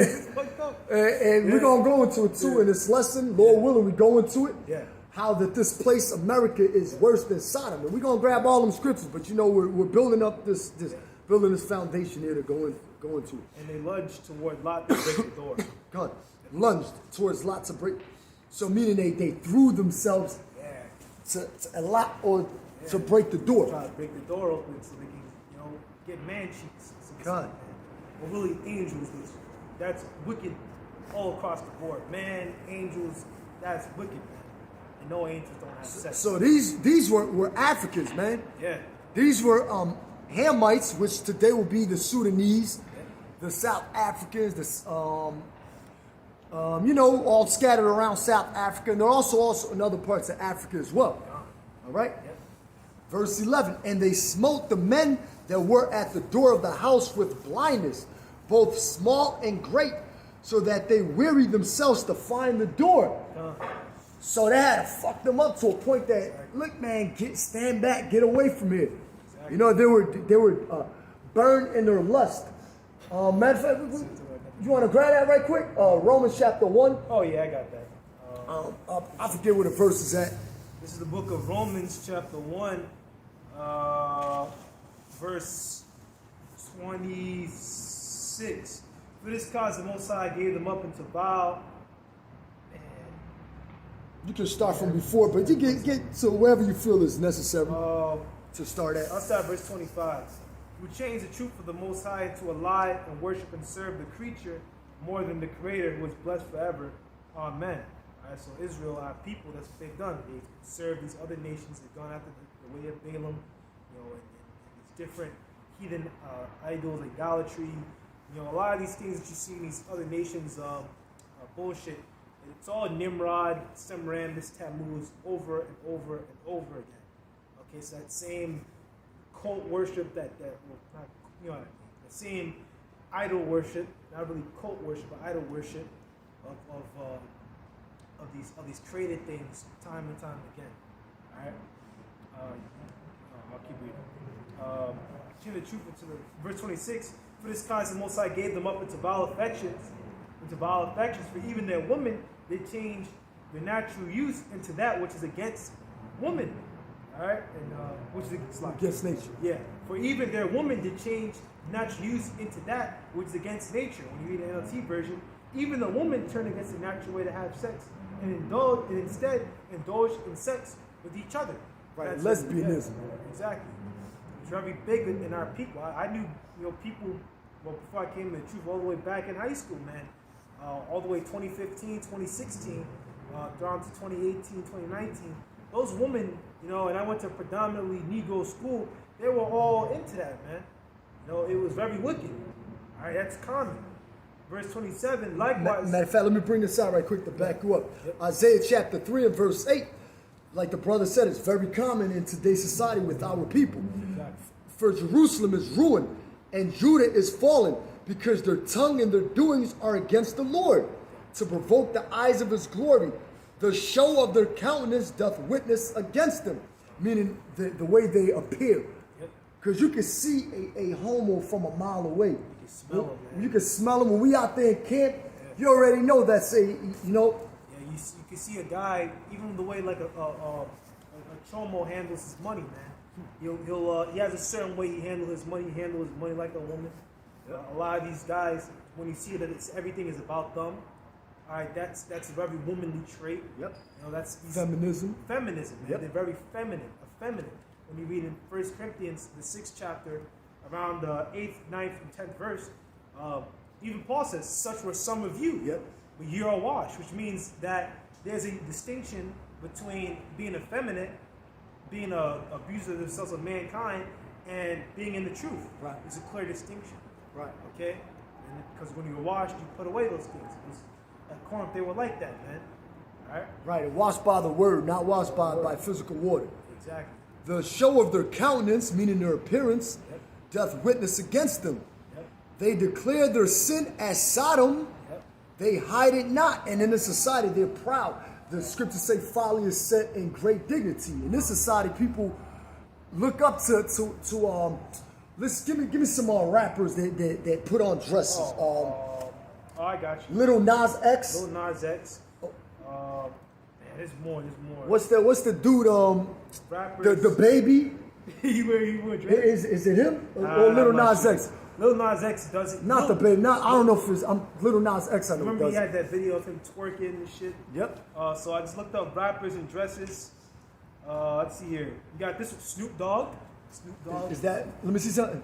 Yep. Yeah, that's Snoop Dogg. Yep, Snoop Dogg in a fucking skirt. His son is I believe he teaches his son to paint his nails. Yeah. He taught his son how to paint his nails. Come on, man, that's off. Then you got who else? You got Andre 3000 from Outkast. He be wearing dresses. He's got a feminine vibe on him. This nigga, right? I don't know who this is, man. Male rappers in women's clothing. So man. Yeah, you got Magic Johnson's son. Yep. He dresses up like a woman. Paul what's his Westbrook? He's another one. Who's that? Andre 3000. That's Andre 3000. Like, come on, man. It's out of order, man. It's out of order, man. This isn't the way a man's supposed to take care of himself. Yasin Bey, a.k.a. Most Def. Most Def. And this dude, I remember listening to some of his music. He's into that, like, that RBG type of Black Panther fight the power type movement. Oh, no. And this how you know the scriptures prove that we have the truth, because the scriptures go into it and state how that the Lord has set up the apostles last. Exactly. Because all these niggas had time to shine. Yeah, sure enough, they have outshine the deeds of the wicked. They shine, like the scriptures say. They have, surpassed the deeds of the wicked. Our people are filthy wicked, man. And this is to name a few, man. Lil Wayne kissing Birdman in public. I remember seeing that. Then you got these women like Cardi B encourages lesbianism amongst Israelite people. Look at this shit. Look at this shit, man. I don't know who the hell that is, Brad man. Pitt. Do you know The Rock? Pitt, yeah. The Rock put makeup on. Oh, hell no. The Rock? Yeah, he put makeup that was on. my man's. Oh, Man, he put makeup on. You see that? Oh, shit. And look, man, and a lot of our children be looking up to these people like, Charles Barkley, I believe he kissed on TV, on TNT or whatever. He kissed, one of the commentators, another commentator, Shaquille O'Neal, and all this stuff is out of order, man. This all sodomy, man. It goes back to them Africans. Yep. But we're gonna get into how Esau Edom is even worse now. All right, and especially in this society. All right, but it goes back to them ancient or Africans. Yep, ancient Hamites, man. They were all into that, man. All that. It's all over the place, man. I think this Greek plates. You look Lesbos. Yeah, but Lesbos Island. yeah, but there's in ancient Greece you even had plates where like people ate food off of, I guess. But you had photos of men doing it with each other on Greek plates. I didn't even know that. Yeah, Like porcelain plates and shit like that, right? Like you see it, it's just men. It's disgusting, man. Yep. Philip II of Macedon, Alexander the Great's father. Yep. So he was into that shit. Yeah, let me finish reading. Isaiah 3:9. The show of their countenance doth witness against them, and they declare their sin as Sodom, they hide it not. Woe unto their soul, for they have rewarded evil unto themselves. Right? So from the men to the women, everything is out of order. So this is the book of Romans chapter 1 verse 27. And likewise unto the men, leaving the natural use of the woman, burned in their lust one toward another. Men with men, working that which is unseemly, and receiving in themselves that recompense of their error, which was meat. All right, or in other words, the NLT version, they suffer within themselves the penalty they deserve, man. All that shit, the Lord is going to destroy you for that, man. Eventually it's going to be by nuclear fire, but nature, even your body rejects that shit. When you go into the history, or not in the history, but go into the science, your body rejects that shit. That's an exit, okay, not an entrance. Okay, women have a hole for that to be an entrance for them, for a man to penetrate them, for a man to have babies with them, all right? Even in the time of the creation, man, multiplication, life multiplying. Life doesn't multiply through that way. Life multiplies through a union of a male and a female. That's reproduction. That's a natural way of reproducing children. Exactly. Right? Let me back you up right quick about the shot. This is Jude. We probably prove the point on that. Jude chapter 1, and let's read verse 7 and verse 8.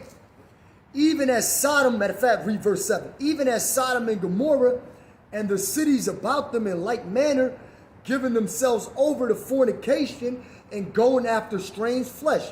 Strange flesh means men with men, right? Women with women, are set forth for an example, suffering the vengeance of eternal fire. And what's that eternal fire? Speaking about the zeboiim, nuclear destruction, which is the second death. When you read about it in Revelation, it goes into the second death. Exactly. All right, that lake of fire. Exactly. All right. So we're gonna get into the prophecies a little bit. Exactly. Not now, but we just went into a little bit, but still. There's a few main ones that we're gonna get into, but we're probably going to read, you finished with that? Yeah. We'll probably read Genesis. I think we ended off at around the 12th? 11? 11. So we'll read to like 11. We may go to around, I don't know, maybe 14. Because it's like, you want to read all of it to, of course, get all the context, but Brothers got to do that on their own time. It's too much. It's too much. So we may skip down to like 22 to 23. So we'll reach like around 14. We'll skip down to 22 and 23. From 11 to 14, then. Yeah. 20, okay, come. 22, 23. This is Genesis chapter 19 and verse 11. And they smote the men that were at the door of the house with blinders, both small and great, so that they wearied themselves to find the door. And they were in great desperation. All right? These homos. And the men said unto Lot, hast thou here any besides son-in-law, and thy sons, and thy daughters, and whatsoever thou hast in the city? Bring them out of this place. For we will destroy this place, because the cry of them is waxing great before the face of the Lord. And the Lord Yahweh Shai have sent us to destroy it. And Lot went out and spake unto his sons-in-law, which married his daughters, and said, Up, get you out of this place, for the Lord Yahweh Shai will destroy this city. But you know what the brother means, because we of course know Melchizedek was around during his time. Yahweh by Hashem Yahweh Shai, as we do. Because we can't go into every deep little thing. Was Melchizedek, we're not going to get into a deep breakdown. Isn't it said that he materialized or something? Also, Melchizedek? Yeah, like he's materialized, popped up. But we're not going to get into all that. He came, I mentioned it, he came in like that angelical body. Exactly. So Yahweh by Hashem Yahweh Shai, Yahweh Shai, however you want to say it, But I don't think it's speaking about it in this particular verse.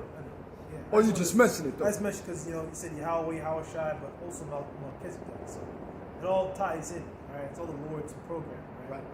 And said, Up, get you out of this place, for the Lord Yahweh Shai will destroy this city.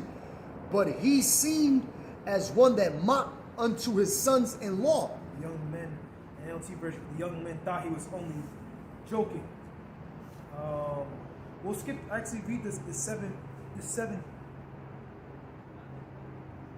Let's read like the 16 and the 17 verse first, because that goes into don't turn back. Why they shouldn't turn back. That's going to be important. Let me bring 15 out as well. We might as well do Genesis chapter 19 and verse 15. And when the morning arose, then the angels hastened Lot, saying, Arise, take thy wife and thy 2 daughters, which are here, lest thou be consumed in the iniquity of the city. And while he lingered, the men laid hold upon his hand, and upon the hand of his wife, and upon the hand of his 2 daughters, the Lord Yahweh Shai being merciful unto him, and they brought him forth and set him without the city. And it came to pass, when they had brought them forth abroad, that he said, Escape for thy life, look not behind thee, neither stay thou in all the plain. Escape to the mountain, lest thou be consumed. And Lot said unto them, O not so, my Lord. Behold, now thy servant hath found grace in thy sight, and thou hast magnified thy mercy, which thou hast showed unto me in saving my life. And I could not escape to the mountain, lest some evil take me and I die. So the city, there's a small village next to this one. Okay. You can go skip down to verse 22 for that, because that's just going into Zoar. Come. Haste thee, escape thither. We skip down to verse 22, Bobby. Come. For I cannot do anything till thou be come thither. Yep. So Lot had a, matter of fact, let's finish reading. Therefore the name of the city was called Zoar. Yep. So Lot had to enter into Zoar first for refuge. Exactly. That's why, I believe that's why the Most High said he cannot do anything. You read the 21st verse, it's called the little one. Right. So that's the origin of the name. It's called the little one. So this is the book of Genesis chapter 19 verse 21. Verse 20. 20. 20, verse 20. Behold, now the city is near to flee unto, and it is a little one. Oh, let me escape thither. Is it not a little one, and my soul shall live? So the name of that city was therefore called Zoar, little city. Yep. So haste thee, verse 22. Haste thee, escape thither, for I cannot do anything till thou be come thither.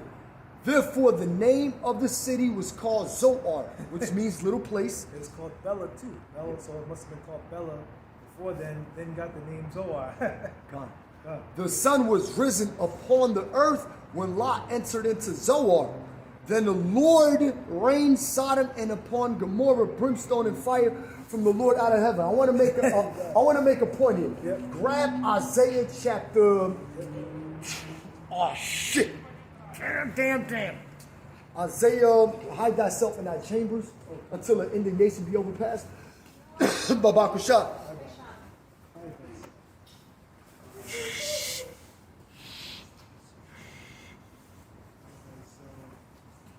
Or is it Isaiah chapter 26 and verse? Just type in chambers, huh? Yep, here it is. This is the book of Isaiah, chapter 26, verse 20. That's it. Come, my people, enter thou into thy chambers, and shut the doors about thee. Now the chambers are referring to the chariots. So hide thyself into those chambers, right? Yep. Read. Yep. And shut thy doors about thee. Hide thyself as it were for a little moment, until the Indignation, which is a righteous anger. That's what indignation means, right? be overpassed. Right. So the Most High has to first destroy, has to first beam us up. Matter of fact, Baba Shah, could you grab and the enemies beheld them, and we beheld our enemies. So the Most High has to beam us up first, and then the Most High is going to bring that destruction. So that's like he did with Lot too. He pulled Lot out of the Sodom and Gomorrah and had a place of refuge for Lot to enter into, which was Zoar. Then he brought the destruction upon Sodom and Gomorrah. You see that? So the Most High does things perfectly. So let the brother grab that, Babak Shah, Lord willing. Slaki, I just want to go get it here. These brothers on this website. From yeah. England, right? UK? Yeah, UK. So this is the King James, saying, of course, this is the name of the site. But this is the book of Revelation, chapter 11, verse 11. And after 3 days and a half, the Spirit of life from the Most High entered into them, and they stood upon their feet, and great fear fell upon none which saw them. We still got to go into that chapter too, right? Yeah, we're going to get into We'll get that after. Yeah, because there's a little bit more in Genesis to 19, of We're course. going to go into like maybe 2 or 3 more verses. 3 days and a half and 350 years that Israel spent in slavery in the Americas between 1620 to 1970. After this period, the elected Israel would return to the understanding of the truth, Ezekiel 37. That's right. So that's exactly what I wanted to say. Verse 12, and they appeared, and they heard a great voice from heaven saying unto them, in that same era, the era that we're living in right now, come up thither. And they ascended up to heaven in a cloud, and their enemies beheld them. That's right. So the Most High allowed, I believe, Lot to see the destruction of Sodom and Gomorrah. Either way, we're going to still, whether it's that the account or not, either way, we're still going to see this place. You wouldn't exactly see it. You would behold the aftermath, but if he turned back. Okay, we're going to, but I'm saying, but he can still make you behold that too, while but the Most High is going to have us behold the destruction of America. Yep. And that's the point I'm trying to make. But first, and also too, that the Most High is going to send us refuge, which we're going to go into these chariots. Then we're going to behold our enemies. Exactly. And that's what the point I'm trying to make. That's the point I'm trying to bring out. That the Most High is going to keep us safe. Then the destruction comes. Come out of Babylon, my people. Exactly. Come out of her, my people. So we're going to be partakers of her sin. Exactly, and the partakers of the sin, because the Most High also says too, in 1 hour, Babylon the Great shall be destroyed, if it were for that little moment, because it's going to be quick. How the Most High is going to destroy. First of all, you got to consider the ICBM nuclear destruction, and then Yahweh Shai destroying this place with the chariots. Yep. So it's going to be an overkill of this society, and especially here in America, which we're going to get into in Revelation 11 and other chapters as well, Lord willing. It's going into it. We're transitioning into that phase. So I have patience on this. There's a lot of info we brought out already, like the first 30 minutes. So we're going to get back into Genesis the 19th chapter. And I'm going to start at verse 23. Yep. Genesis chapter 19 and verse 23. The sun was risen upon the earth when Lot entered into Zoar. Then the Lord rained upon Sodom and Gomorrah brimstone and fire from the Lord out of heaven. And he overthrew those cities and all the plain. And when you go into history, you type in Sodom and Gomorrah history, a lot of these, what they call an archaeologists, they prove and have proven that there was actual cities in that region, in the plain. They have proven that that place was destroyed by sulfur. You see right there, they say burning sulfur in the 21st verse. Oh yeah, verse 24 of NLT. The one I'll read it. Genesis chapter 19 and verse 24. Then the Lord Yahweh Shai rained down fire and burning sulfur from the sky on Sodom and Gomorrah. And we're also going to go into how well, I'm going to mention it now. Nuclear missiles also carry sulfur. And that's the way America is going to be taken out. And a lot of these regions are going to be taken out by sulfur. All right? But America is going to have that complete destruction by sulfur, fire and brimstone. It's like going to be like a roach. And some walking on the ground, you step on it. But it's going to be worse than that. It's going to be worse than that. It's going to be a very horrible. We're going to get the scripture to adultful creatures. We're going to get all that, Lord willing. Verse 24, then the Lord rained upon Sodom and upon Gomorrah brimstone and fire from the Lord out of heaven. And he overthrew those cities and all the plain and all the inhabitants of the cities. Like he proved, because Abraham trying to reason with the Most High, with what if there's this people? Exactly. So how many people came out of Sodom? How many people came out of Sodom? I have to be, 4. Okay, it wasn't 5 and it wasn't 10. It wasn't 5, it wasn't 10. Exactly. It wasn't it was 45, then 30, I think it goes down all the way down to 10. Right? There was only the 4, so that means it wasn't. Okay, but who reached Zoar? It was Lot and his 2 daughters. Okay. 3. All right, so check this out. We're going to keep reading. Yep. So Genesis chapter 19 and verse 25. And he overthrew those cities and all the plain, and all the inhabitants of the cities, and that which grew upon the ground. Vegetation. You remove the vegetation. There's no vegetation in that region when you look at it today. It's nothing. Damn. But his wife looked back, Salakia. But his wife, meaning Lot's wife, looked back from behind him, and she became a pillar of salt. Exactly. She was destroyed. Yep. See, look, and the reason too why she looked back too, that's symbolic to her wanting the world. Like you looking back, I want the world, and the spirit is pulling you away. No, and she wants to go back. Right, and also think about the Matrix too. Like, we're symbolically pulled out the Matrix, man. That Matrix being the world, man. We'll pull out the way of this world, but you got certain people, like when you watch that movie, some people, they're too old, they've been in the world too much, you can't pull them out. All right? Babakusha, right quick, could you grab Hebrews chapter 10 and verse 38? Come. And also 2:39 you can read as well. This is the book of Hebrews chapter 10, verse 38. Now the just shall live by faith, but if any man draw back, my soul shall have no pleasure in him. Meaning taking your hand off the plow. Exactly. Yep. Meaning going back into the world. Exactly.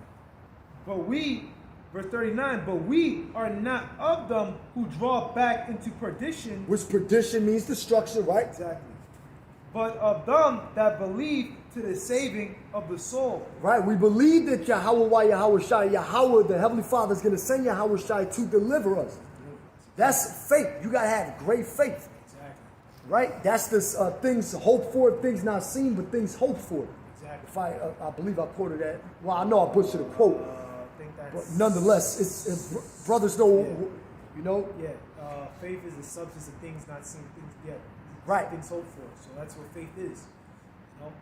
So if you draw back into perdition, you draw back into the world, all right, like Hymenaeus, I believe, what was that? Hymenaeus and Alexander and Hymenaeus. Matter of fact, you can grab that too. We'll get it real quick. These wicked niggas. See how the spirit works? You know, we ain't even thinking about bringing a lot of these precepts out.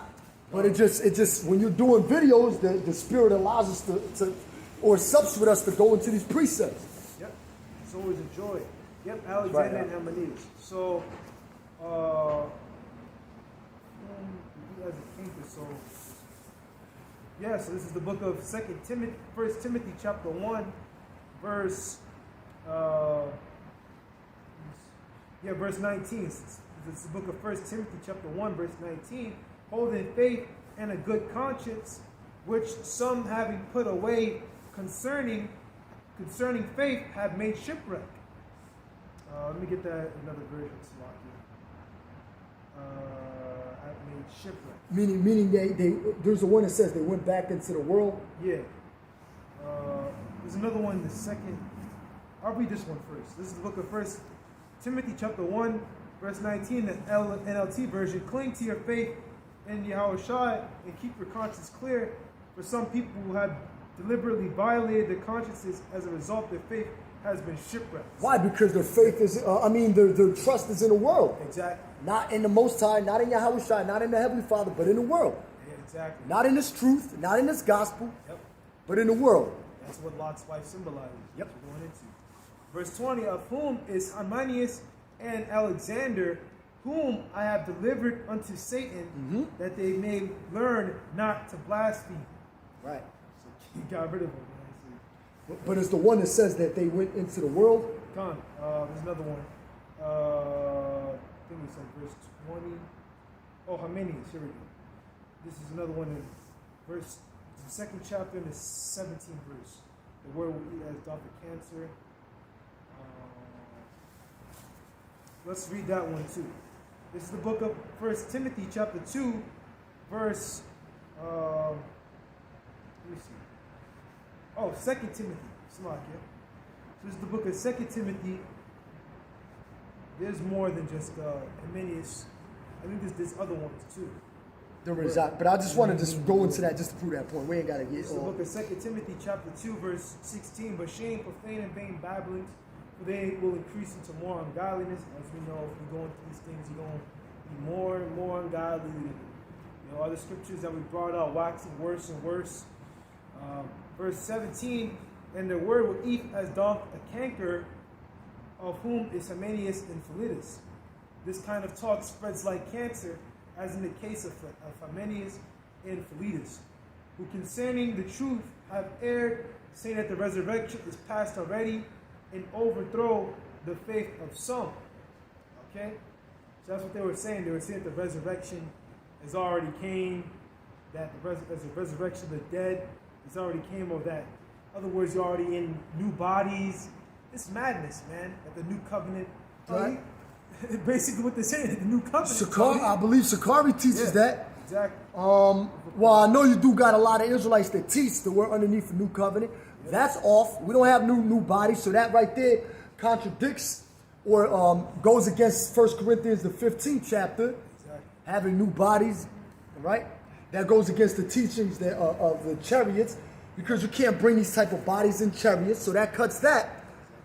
But matter of fact, let me grab this right quick. Let me just. It's another one. They said they went into the world.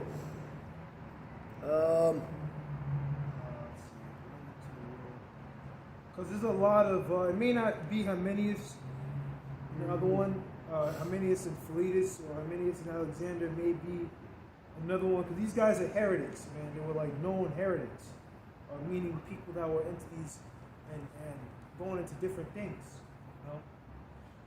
Let me bring out 1 John chapter 2 and verse 15 right quick. Love not the world, neither the things that are in the world. If any man love the world, the love of the Father is not in him. And a lot of these dudes that claim to be Israelites, they love the world. They love the things of this world. Flashy garments, all the women, getting the attention of women while they out there on the highways and byways. Trying to be seen on a common, wanting people to come up on their common boards and big them up, saying, look, daps to you, man. Yeah, man, you cut them Edomites.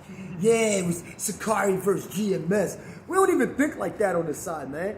That's a carnal ass thought. Sakari versus GMS, title of the video. That shit is so fucking weak, We man. don't even bother with We don't even bother with that. You That shit know, is so fucking petty, man. Like, it's not like we're going to your house and having a house party with you. Because we know the scriptures, Amos 3 and 3. How can two walk together if they Except they be agreed, exactly. You know, we're not going to walk with you people. Oh, I found it. 2 Timothy chapter 4, verse 10. For Demas hath forsaken me, having loved this present world, and is departed unto Thessalonica. Crescens to Galatia, Titus unto Dalmatia. Like, you have loved this present world. Just like they take their hand off the plow and say, look, man, I'd rather go back into the world. I'm tired of coming out here on the highways and byways, and I'm tired of doing these videos. You're not supposed to have that spirit on you. That is so dumb, man. We're almost done. That spirit shouldn't even be on you. Now you're supposed to even push even harder. Of course, you got to have a balance. We understand that. So, where we at? So yeah, that's the point. Keep on going into Genesis. We'll go down to around verse, let's see, Genesis 29, we'll go down to around, that's weird, there's no, go down to around verse, let me get it again, because this should be a little. Yeah, don't go into the history of Moab and Ammon because we'll be here all. We'll be there all day, so around 29. Gone. Genesis chapter 29, Genesis chapter 19. Oh, hold on. Start at verse. And verse. Start at verse 26 again, right? 26, yeah. But his wife looked back from behind him, and she became a pillar of salt. And Abraham got up early in the morning. If you look at that region now, you have it's like, you know, it looks like that. It looks like the salt and also the sulfur. It breaks easily breaks apart when you go into that region. All right, so that's proven fact. And she became a pillar of salt. And Abraham got up early in the morning to the place where he stood before the Lord. Real quick, Bring it up. Because you mentioned that.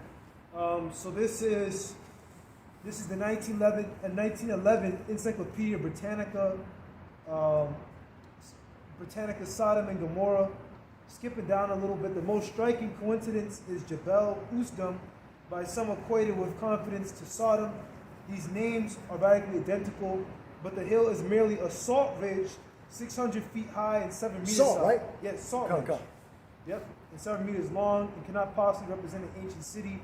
The most that can be said is that the names have lingered in the Jordan Valley in a vague tradition. See, now they said what? It's not possible that it could be linked to an ancient city? Because it's not high enough. Because it's not high enough. Yeah. But you got to understand, okay, that the Most High did a huge devastation on that place. Yep. All right? But a lot of these Edomites don't believe in the Bible. So, of course, they're going to say that. But then again, you got Edomites, they say, you know what? That actually happened and there were cities here. Just like America. It's now when the Most High destroys, this place was ICBM nuclear destruction. Now people are going to what?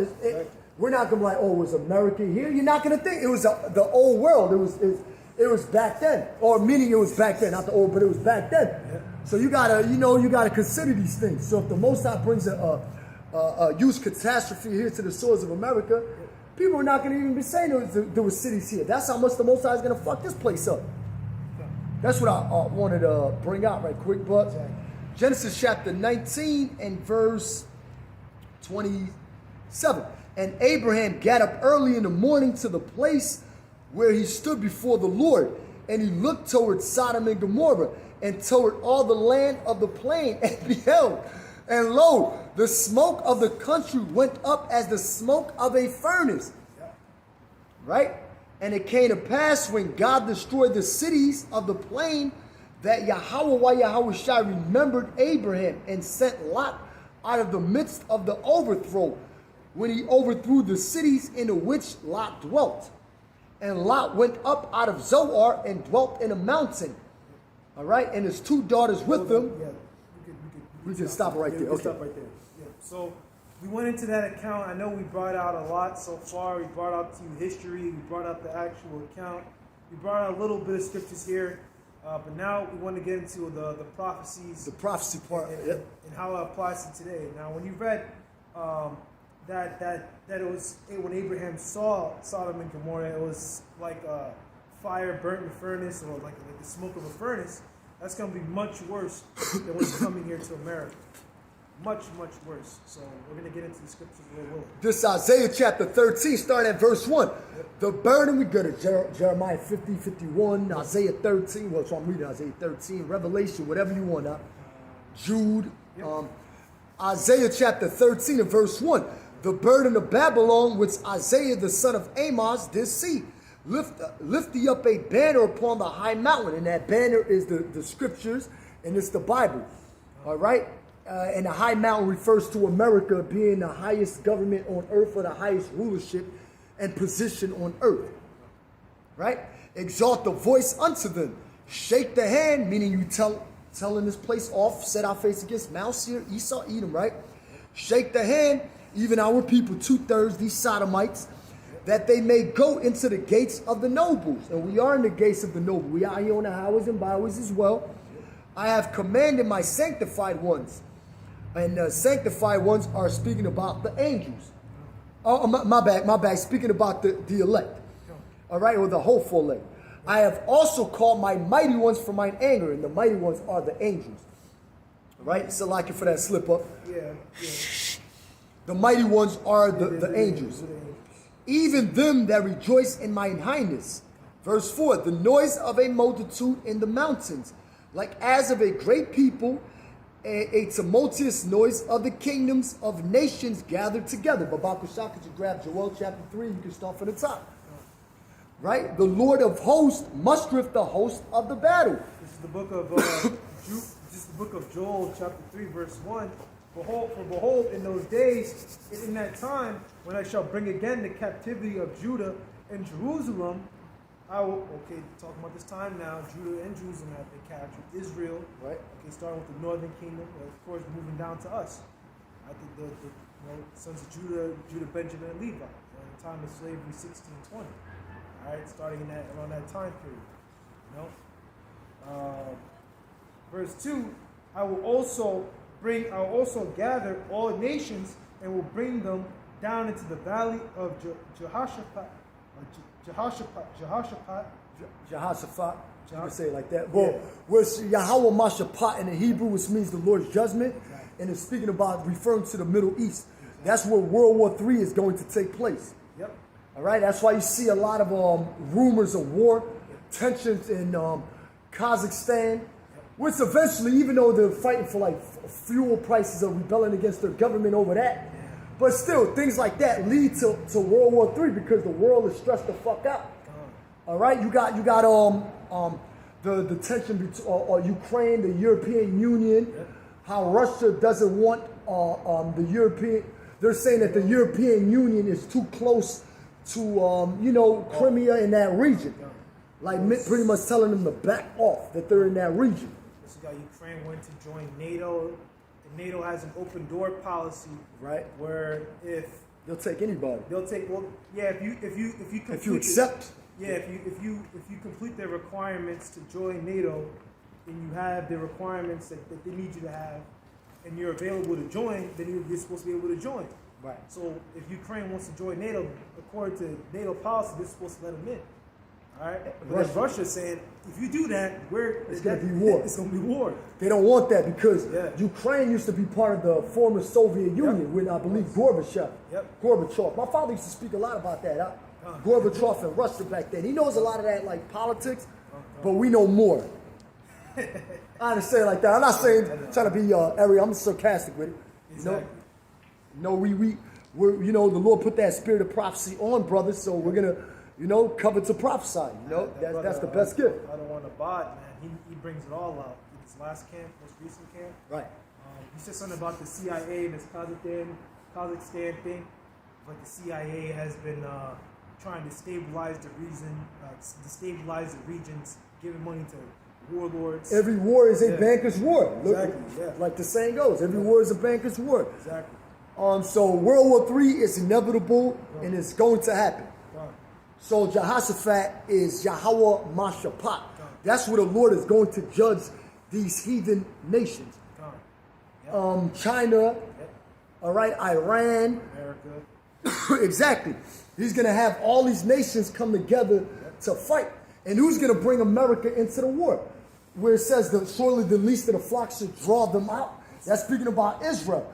Israel is going to lead America into World War III as well. Just like they led them into World War II. Yep. They led America into World War II. So these things, the little hats, little hats. rats, the rats with little hats. Yep. So remember the fucking dog. We have a funny ass banner. oh yeah. I had to get a banner made. A rat with a little hat. And he's got the star, the star of Moloch on his head. A lot of Israelites still wear that shit. Yeah. The star of Moloch or Rephaim. I forget how you say Going Rephaim. from that. Okay. This is the book of Joel 3 verse 2. I will also gather all nations, will bring them down to the valley of Jehoshaphat, like Yahweh and will judge and will plead with them there for my people and for my heritage Israel. Right, because that's our land. Exactly. That's really, well, it's not at the present moment, at the present time, but that's our land, right? Exactly. As NLT saying, they will judge and for harm in my people, my special possession, whom, and going back to the KJV version, whom they have scattered among the nations and parted my land. Right, because the Israelites are scattered everywhere. Exactly. We're being gathered by the unicorn, by the internet. Yep. We know we're Israelites. We already know that. Exactly. These elites know that too. I want these elites to prove to us, show us documents, or showing us that all the tribes are in that land now. They got Philistia Jews, these fake ass Jews, these Ethiopians, these Hamites, Cushites in our land, suffering police brutality underneath the Israeli police force. Said a bastard shall dwell in Ashdod. You could grab that too. Yeah. Zechariah chapter 9 and verse 6. Like the brother mentioned, a bastard shall dwell in Ashdod. You have all these imposters, and it says also too, you read they part of my land, right? Yep. Right, the part of my land, meaning you got Ishmaelites in one area or Palestine, and you got these Edomites in Israel, which Palestine, Israel is the same place. All right, the same area. You got imposters in our land, and the brother's going to bring it out in Zechariah chapter 9 and verse 6. This is the book of Zechariah chapter 9. I could start at verse 5. Ascalon shall see it and fear. Gaza also shall see it and be very sorrowful. And Ekron for expectation shall be ashamed. And the king shall perish from Gaza. And Ascalon shall not be inhabited. And a bastard shall dwell in Ashdod. And I will cut off the pride of the Philistines. Right, and a bastard shall dwell in Ashdod. Now these scriptures are twofold, threefold, four. They mean just that. All right, the history repeats itself. So a bastard shall dwell in Ashdod. That's speaking about these Amalekites, these gutter rats. Because they're there now. We're not there. A bastard, what is a bastard? Someone illegitimate, right? Someone that doesn't belong there. And we know that it says in all men, the prayer of Azariah, chapter 1 and verse 9. Matter of fact, let's grab that too. The prayer of Azariah. These are lawless children. There's no laws being upheld over there in Israel. Even these Ishmaelites are not upholding the laws of God in that land. There's no laws being upheld. These are lawless children. Esau, Edom does not follow the law, statutes, commandments. Here in America, there's no laws being executed here. Exactly. The laws are slack. I want to bring this out real quick. There's a penal code for adultery in New York. So yeah, this is New York Consolidated Laws Penal Code 255-17, adultery. A person is guilty of adultery when talk about we going to everything. We going to the water out by shit. I was like, huh? Exactly. People were like, what are they talking about? Exactly. We going to everything. Everything. Penal code is just like a code of law. A person is guilty of adultery when he engages in sexual intercourse with another person at a time, when he has a living spouse, or the other person has a living spouse. That's adultery, right? Adultery is a Class B misdemeanor. They don't uphold this. This is what it says. Unless this website is fake, I doubt it. But no, even if it was fake or not, look, the point is true. Exactly. Because America doesn't uphold the law, statutes, and commandments. Exactly. They swearing on the Bible, which they're not supposed to do. Exactly. They don't follow the law, statutes, commandments of God or the Bible. Yep. So this is showing you that these people that are ruling the earth now are not legitimate or not the rulers that you want to be in position. That's why the earth is mourning. The earth is mourning due to wicked rulership. Let's just grab that right quick, Babakashah. Azariah chapter 1 and verse 9. But that was the point. And that isn't fake, because I saw it on other pages too. It comes up over and over again. That's not fake. That's the penal code, man. Look at all these TV shows. They promote adultery. They promote homosexuality. They promote all this lesbianism. They promote all this wicked shit that go on. This is the book of prayer of Azariah chapter 1, verse 9. That's it. And thou didst deliver us into the hands of lawless enemies, most hateful forsakers of the Most High, and to an unjust king, and the most wicked in all the world. That's Esau Edom, man. Exactly. Even though Azariah lived during the time of the Babylonian captivity, but still, that's speaking about Esau Edom, because these scriptures always refer to the times we're living in now. The scriptures refer to the times we're living in back then. It's undying. Everything repeats itself. Like I'm gonna keep saying, everything repeats itself again. Esau Edom does not follow the law, statutes, commandments. Esau Edom is still here. He hasn't went nowhere. These devils are still here. Yep. All right? Still being wicked, man. They're still doing the same shit. They're made to be wicked. It's called the border of wickedness. That's right. It's the border of wickedness, damn it. That's right. You guys, we get passionate about this, man, because it's all there, man. You know, and our elders and apostles, they've taught us these things. We teach each other. We go over these things. And it's there. It's in the scriptures, man. That's right. And it all lines up, man. So this is the book of Luke, chapter 17, verse 26. And as it was in the days of Noah, so shall it be also in the days of the Son of Man. All right, so in that era when Yahushua returns back, so as the days of Noah was, the day of Noah was, as we know, is the first death, so shall it be as the time when Yahushua comes back, which is the second death. Right. All right. Verse 27, they did eat and they drank. They did eat, they drank, they married wives. They were given in marriage until the day that Noah entered into the ark, and the flood came and destroyed them all. And they were having an Israelite party. Right? There was this Israelite party, women singing at the Passover. Yeah, This place got to go, man. This place got to go. We're looking forward to the kingdom. These niggas looking back into the world like Lot's wife. Yep, looking backwards. That's why the scriptures say, remember Lot's wife. Exactly. All right? So these are things that we have to bring out, because these prophecies are taking place, man. Exactly. You know, matter of fact, let's continue. You got more to bring out there? Yeah, like a little bit more, because we're going to remember Lot's wife. This is the book of Luke, chapter 17, verse 28. Likewise, also as it was in the days of Lot, they did eat, they drank, they bought, they sold, they planted, they built. Days of Lot or no? Yeah, likewise as in the days of Lot. Okay, come. But the same day that Lot went out of Sodom, it rained fire and brimstone from heaven and destroyed them all, which we just read. Okay? Even thus shall it be in the day when the Son of Man is revealed. Okay, so people are going to be acting the same way. 2/3 of Israel, they're blinded. When you read Romans, I think it's the 8th chapter, the elect have attained it, but the rest are blind. Or the 7th chapter, 11th chapter, right? Okay. 11, maybe it's 11. Or either or, but... Either or, you know. But the elect, we have the truth, you know. That's not us speaking carnally, but, you know, we believe and we have faith that we know what we're following, that this is the truth and that this is the right thing. All right? Let me bring out a precept back to brother. This 1 Thessalonians chapter 5 and verse 1. But of the times and the seasons, Akyum, ye have no need that I write unto you.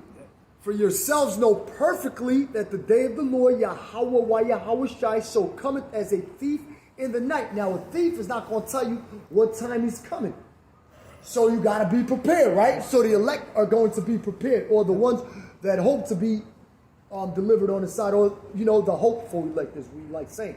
Exactly. We always got to stress out. Man, not to say Lord willing, I think that's James, the 4th chapter, somewhere around there.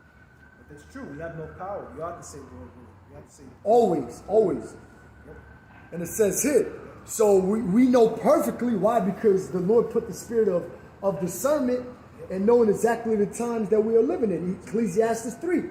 We know it's acceptable. We know the times we're living in. The Lord sends evil. The Lord sends good. There's a time to pluck up. There's a time to build. There's a time for everything. So we know. For verse 3. For when they so say peace and safety. Who's going to say peace and safety? Niggas that are sleeping. Like as in the days of Lot and Noah. As well as Micah 2 and 10. Yep. Rise and depart, for this is not your rest. Exactly. And that rest, like mental peace or mental clarity, so on and so forth. This isn't the place for that. Right. Then sudden destruction cometh upon them. What's sudden? Sudden is something quick and fast and devastating. Exactly. Them nuclear missiles is that lake of fire. That's the second death. Exactly. Nobody burns in hell forever. Exactly. Apostle Hart just did a live stream earlier today going into the words Hades and Sha'al, which just simply means grave for the word hell. Yep. And when you go to different translations, it'll even tell you that hell is the grave. Exactly. If you're reading the NLT version and other translations, it'll tell you it just simply means the grave. Exactly. Hades in the Greek, which means grave. Sha'al in the Hebrew, which means grave. Exactly. Simple as that. There's no burning in hell forever, man. Those myths have been debunked by us over and over again. All right? Then sudden destruction cometh upon them as travail upon a woman with child. Yeah, you 2/3 niggas, as were woman and child, and they shall not escape. Ain't none of you niggas that talk shit to us are gonna escape. Yep. None of you niggas that want to make this a beef with Great Millstone against everybody are not going to escape. Making merchandise of the gospel, trying to say that Yahweh Shai should not be worshipped. You're not going to escape. Really think about it, it's GMS versus everyone else.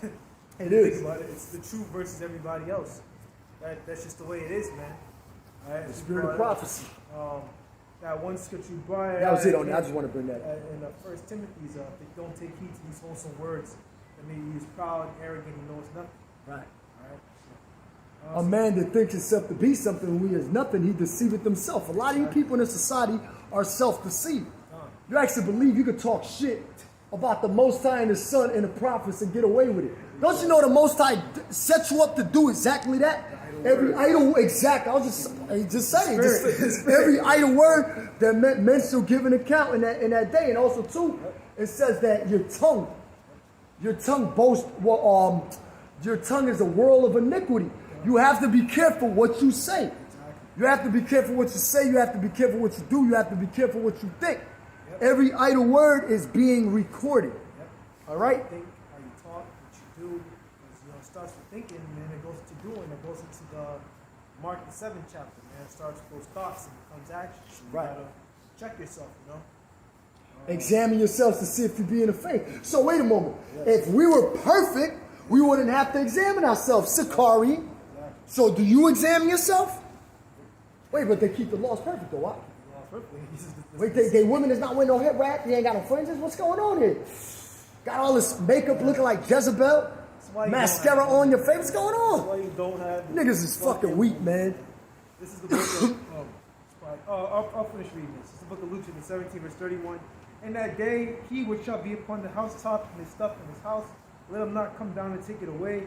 And he that is in the field, let him likewise not return back. I think this is returning back to, what is it?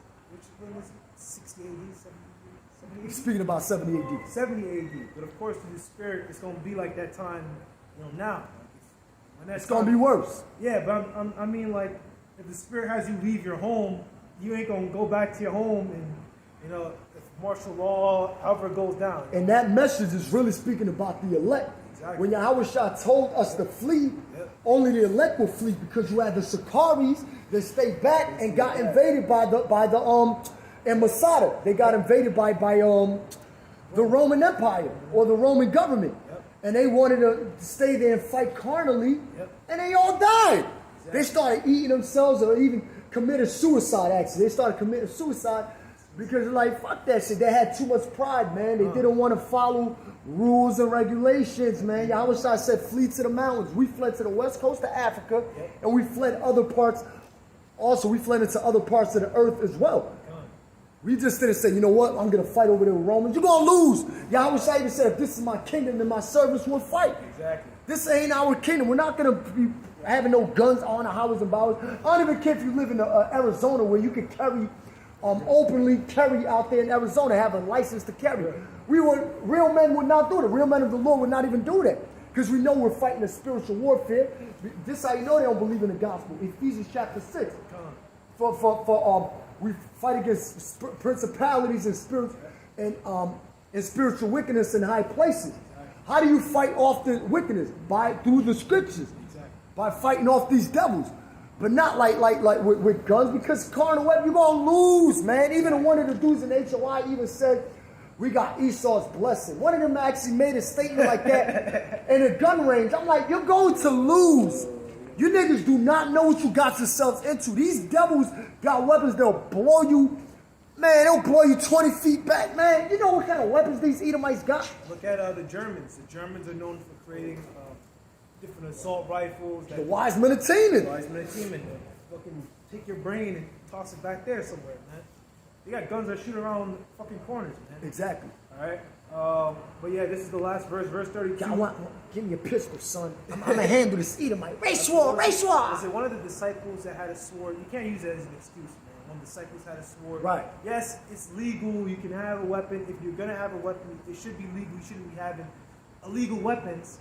But really, you shouldn't be having any weapon. No, because even King David said, you come to me with your sword. He told a Hamite that. Yep. You come to me with your sword, your spear, or your weapons.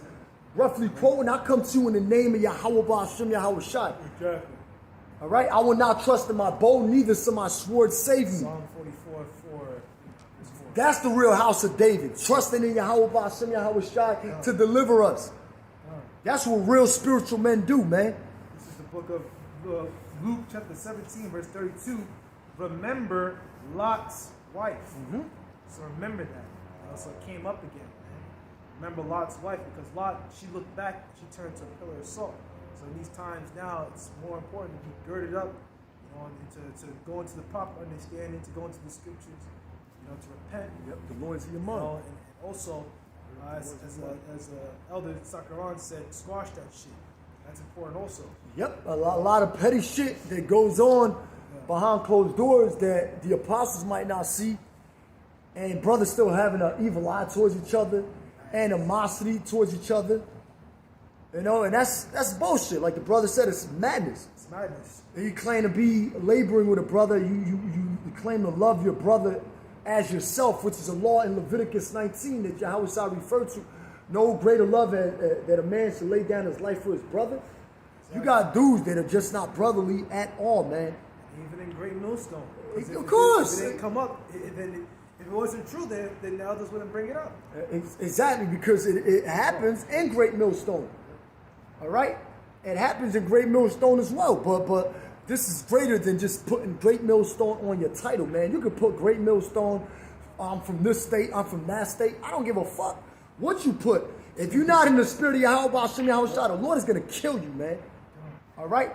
Matthew chapter 10 and verse, let me just bring this out right quick, Baba Kushab. Matter of fact, no, let's go into, I'll bring this up after. Let's go into Isaiah chapter 13 and verse 4. The noise, 13 and verse 4. Isaiah chapter 13 and verse 4. The noise of a multitude in the mountains like as of a great people. A tumultuous noise of the kingdoms of nations gathered together, right? And we just mentioned it. You got Iran, you got China, you got North Korea, you got Russia, you got America, India. The Lord of hosts mustereth the host of the battle. So what does it mean to muster? Like an agitation, right? I'm here to muster the troops, as a sergeant would say. The sergeant mustered his troops, get them riled up, get them to, pay attention. To assign, right? To assign. It means to do just that. Yep. All right, to muster, to charge, to command. So the Most High is gearing up these nations to fight World War III, and they believe they're the ones having a tension within themselves, and if they just came up with it. Like, no, it's the Most High setting up the nation to go against nation. That's why you got rumors of war. Yahweh Shai speaks about that, spoke about that. We're speaking about that. All right? And it says here, I want to say one more thing. All that ancient power, all these war politics you got today, this nation conquered that nation all those years ago. That's why they came back and attacked them. Man, that goes all the way back to the ancient world, man. When you go into Assyria, when you go into a Persia, or was it Persia, Elam, used to be an Assyrian vassal. Right. Used to be a vassal to the Assyrians. And then you go back and you look at the Medes. The Medes had constant battles with the Assyrians. Of course, the Babylonians did. Then you go into the fold Nineveh, Babylon, and Persia. Right. Well, not Persia. Maybe they were there. I don't know. Babylon and Medes, the Medo-Babylonians, because the king of Babylon at that time, I think it was Nabopolassar, which was the father of Nebuchadnezzar. He was there, and he assigned Xerxes, who was from Media, to go help him take down these Assyrians, and then go besiege them and attack them. You know, a lot of history. so it's a lot of history, and it all ties into the same things. All those ancient anger, ancient. Well, I don't want to say beef, but ancient disputes are here now. They're here now, and they're all going to come back and boil into World War III. That's right. That's right. I just wanted to bring that out. And now it's even worse because you got those countries now that are weaker. Exactly. Like back then, let's say for like North Korea, for example. Yep. You think they would have nuclear weapons about 30, 40 years ago, 50 years ago? No. They'll have at least some type of fucking big ass raccoon. They have at least, there you go right there. They ain't bothering nobody. They have at least like, they have some type of weapons, but now the weapons that these countries have now is greater and more devastating. All right, let them. They say they are weak, they are strong. America can't bully nobody no more. Who, like the scripture said in Revelation 13, who can make war with them? Yeah, exactly. Like nobody could make war with America back then like they do now, or talk shit to America like they do now. Exactly. You know? So this is verse 5. Isaiah chapter 13 and verse 5. They come from a far country, from the end of heaven, even the Lord and the weapons of his indignation to destroy the whole land. And that's speaking about the nuclear missile. Babakusha, if you're not holding nothing, could you grab 2nd Ezra, the 16th chapter? These nuclear missiles come from one end of the earth to the other. And what's going to, matter of fact, let the brother read.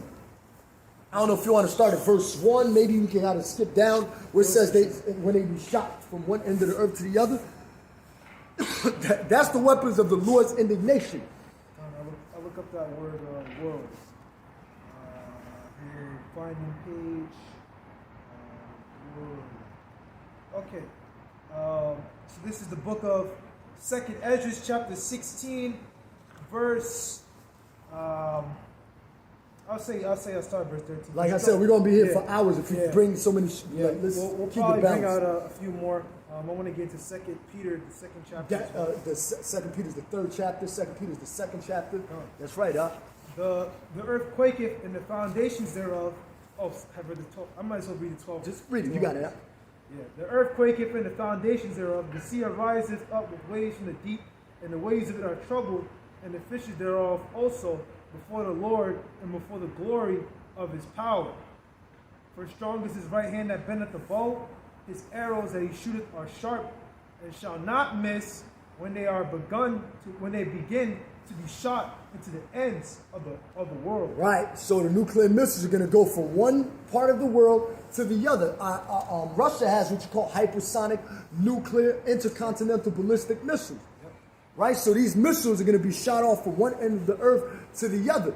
And the earth, like the scriptures say too, it shall rock to and fro. I don't want to keep, there's too many scriptures to go into, but the earth shall rock like a drunken man. So you're going to hear the vibration of the earth. And what can do that? Nuclear missiles. This is how you know these people are not in the spirit of prophecy. A lot of these Israelite camps are not in the spirit of prophecy. You ain't going to hear no Christian or the Quran bring out nuclear destruction. Talking about Yahushua was only a prophet. Nigga, you fucking devils. Yahushua was here way before. He created Ishmaelites. Right. You know, these people are fucking retarded. They bugged out of their mind. What prophecy you find in the Quran? You ain't going to find it, but you'll find it in the Bible. So the earth shall rock to and fro. Yep. So these nuclear missiles are going to do the job. Exactly. All right? This is the book of 2nd Peter, chapter 2, verse 5. And spare not the old. My bad. That was it on Isaiah 13. Let's drop that right there. This is the book of 2nd Peter, chapter 2, verse 5. No, my bad. Isaiah 13 and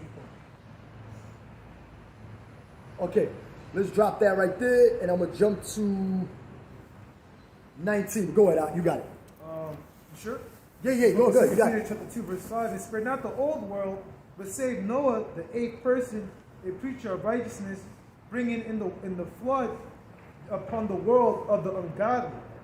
That's destroying those ungodly people with that flood, man, that first death. Right. All right, and as we read in another scripture, Luke 17, once again, that ties Sodom and Gomorrah, first death, time of Noah, right, moving into the times that we're moving in now, man, which is going to be the second death.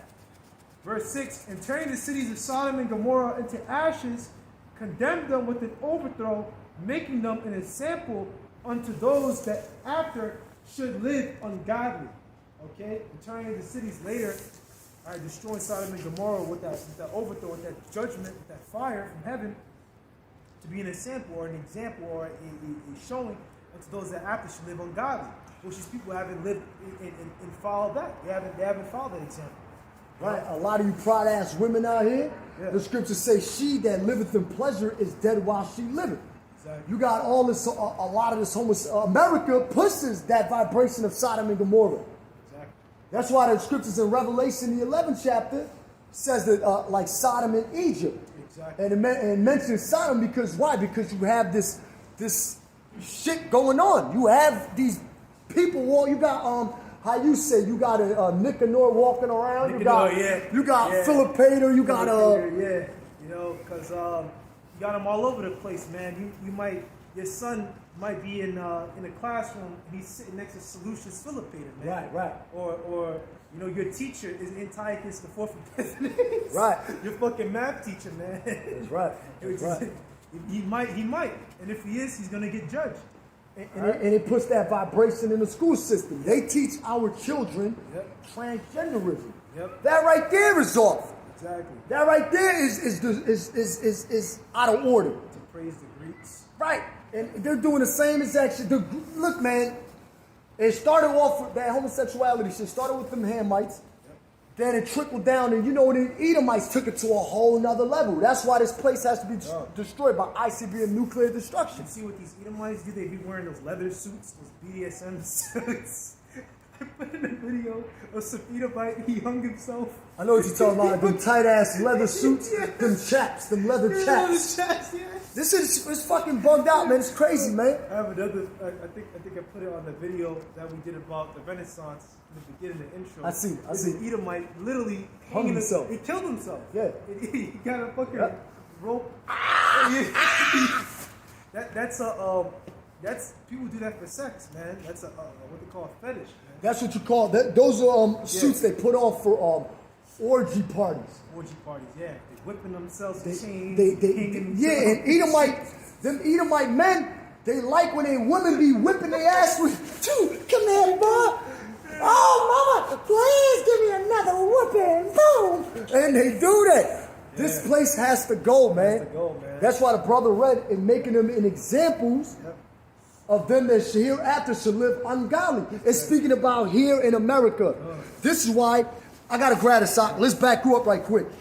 This is why Yahweh Shai spoke this. This is Matthew's chapter. Hold on, let me let's grab this. Sodom. I believe it's 10. I had it before. 10 or 11. It's Matthew's chapter 10 and verse. Let's start at verse 15. Verily I say unto you, it shall be more tolerable for the land of Sodom and Gomorrah in the day of judgment than for that city. Ain't this place called Babylon, the great city? The great city Babylon? I'll get that for you. Since you brought it out. Also, that's talking about earlier, if a city doesn't accept you, you brush the dust off your feet. Right, but it goes into it's to be more tolerable. And what did the Most High do to Sodom and Gomorrah? He destroyed it. So if a city right now doesn't receive the prophets, ain't it gonna be more? Ain't it gonna be worse for this generation now? It's gonna be worse for this generation now that live in pleasures and wickedness. Then it's going to be worse than Sodom and Gomorrah, because what the Most High is going to do to America is going to be worse than Sodom and Gomorrah. It's going to overpass that. It's going to outshine that Sodom and Gomorrah, Admah and zeboiim. It's going to make that shit look like a little cakewalk. That's why I said they're making them an example. Yep. There's one more verse on that too, but before we get that, we're going to get Revelation 11 verse 8. and the dead body shall lie in the street of the great city, which spiritually is called Sodom in Egypt, where also our Lord was crucified. Now this is talking about America, right? Sodom for the great wickedness of being a bandito, right? And of course Egypt. Now let's think about Egypt, Israel. Huh? Oh, House of bondage. That's what it means. Oh, wait, say it? House of bondage. Oh, house of bondage. Right. House of bondage, which means, Egypt, our people were in slavery in Egypt. Our people were in slavery in America. Wherever, North America, South America, our people have been in slavery.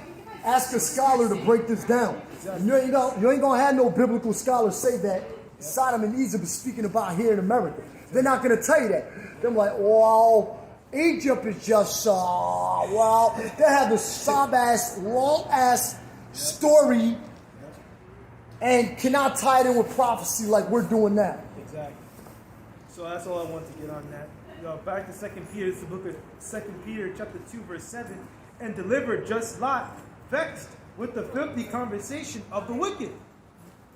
It speaks for itself. Are we vexed here? Exactly, we're vexed. When you walk out of your house and you got to see a homosexual, you feel like depressed, man. Oh my goodness, like, man, what else do you got to behold in this society? Yeah. Women are out of order. These men are out of order. Yep.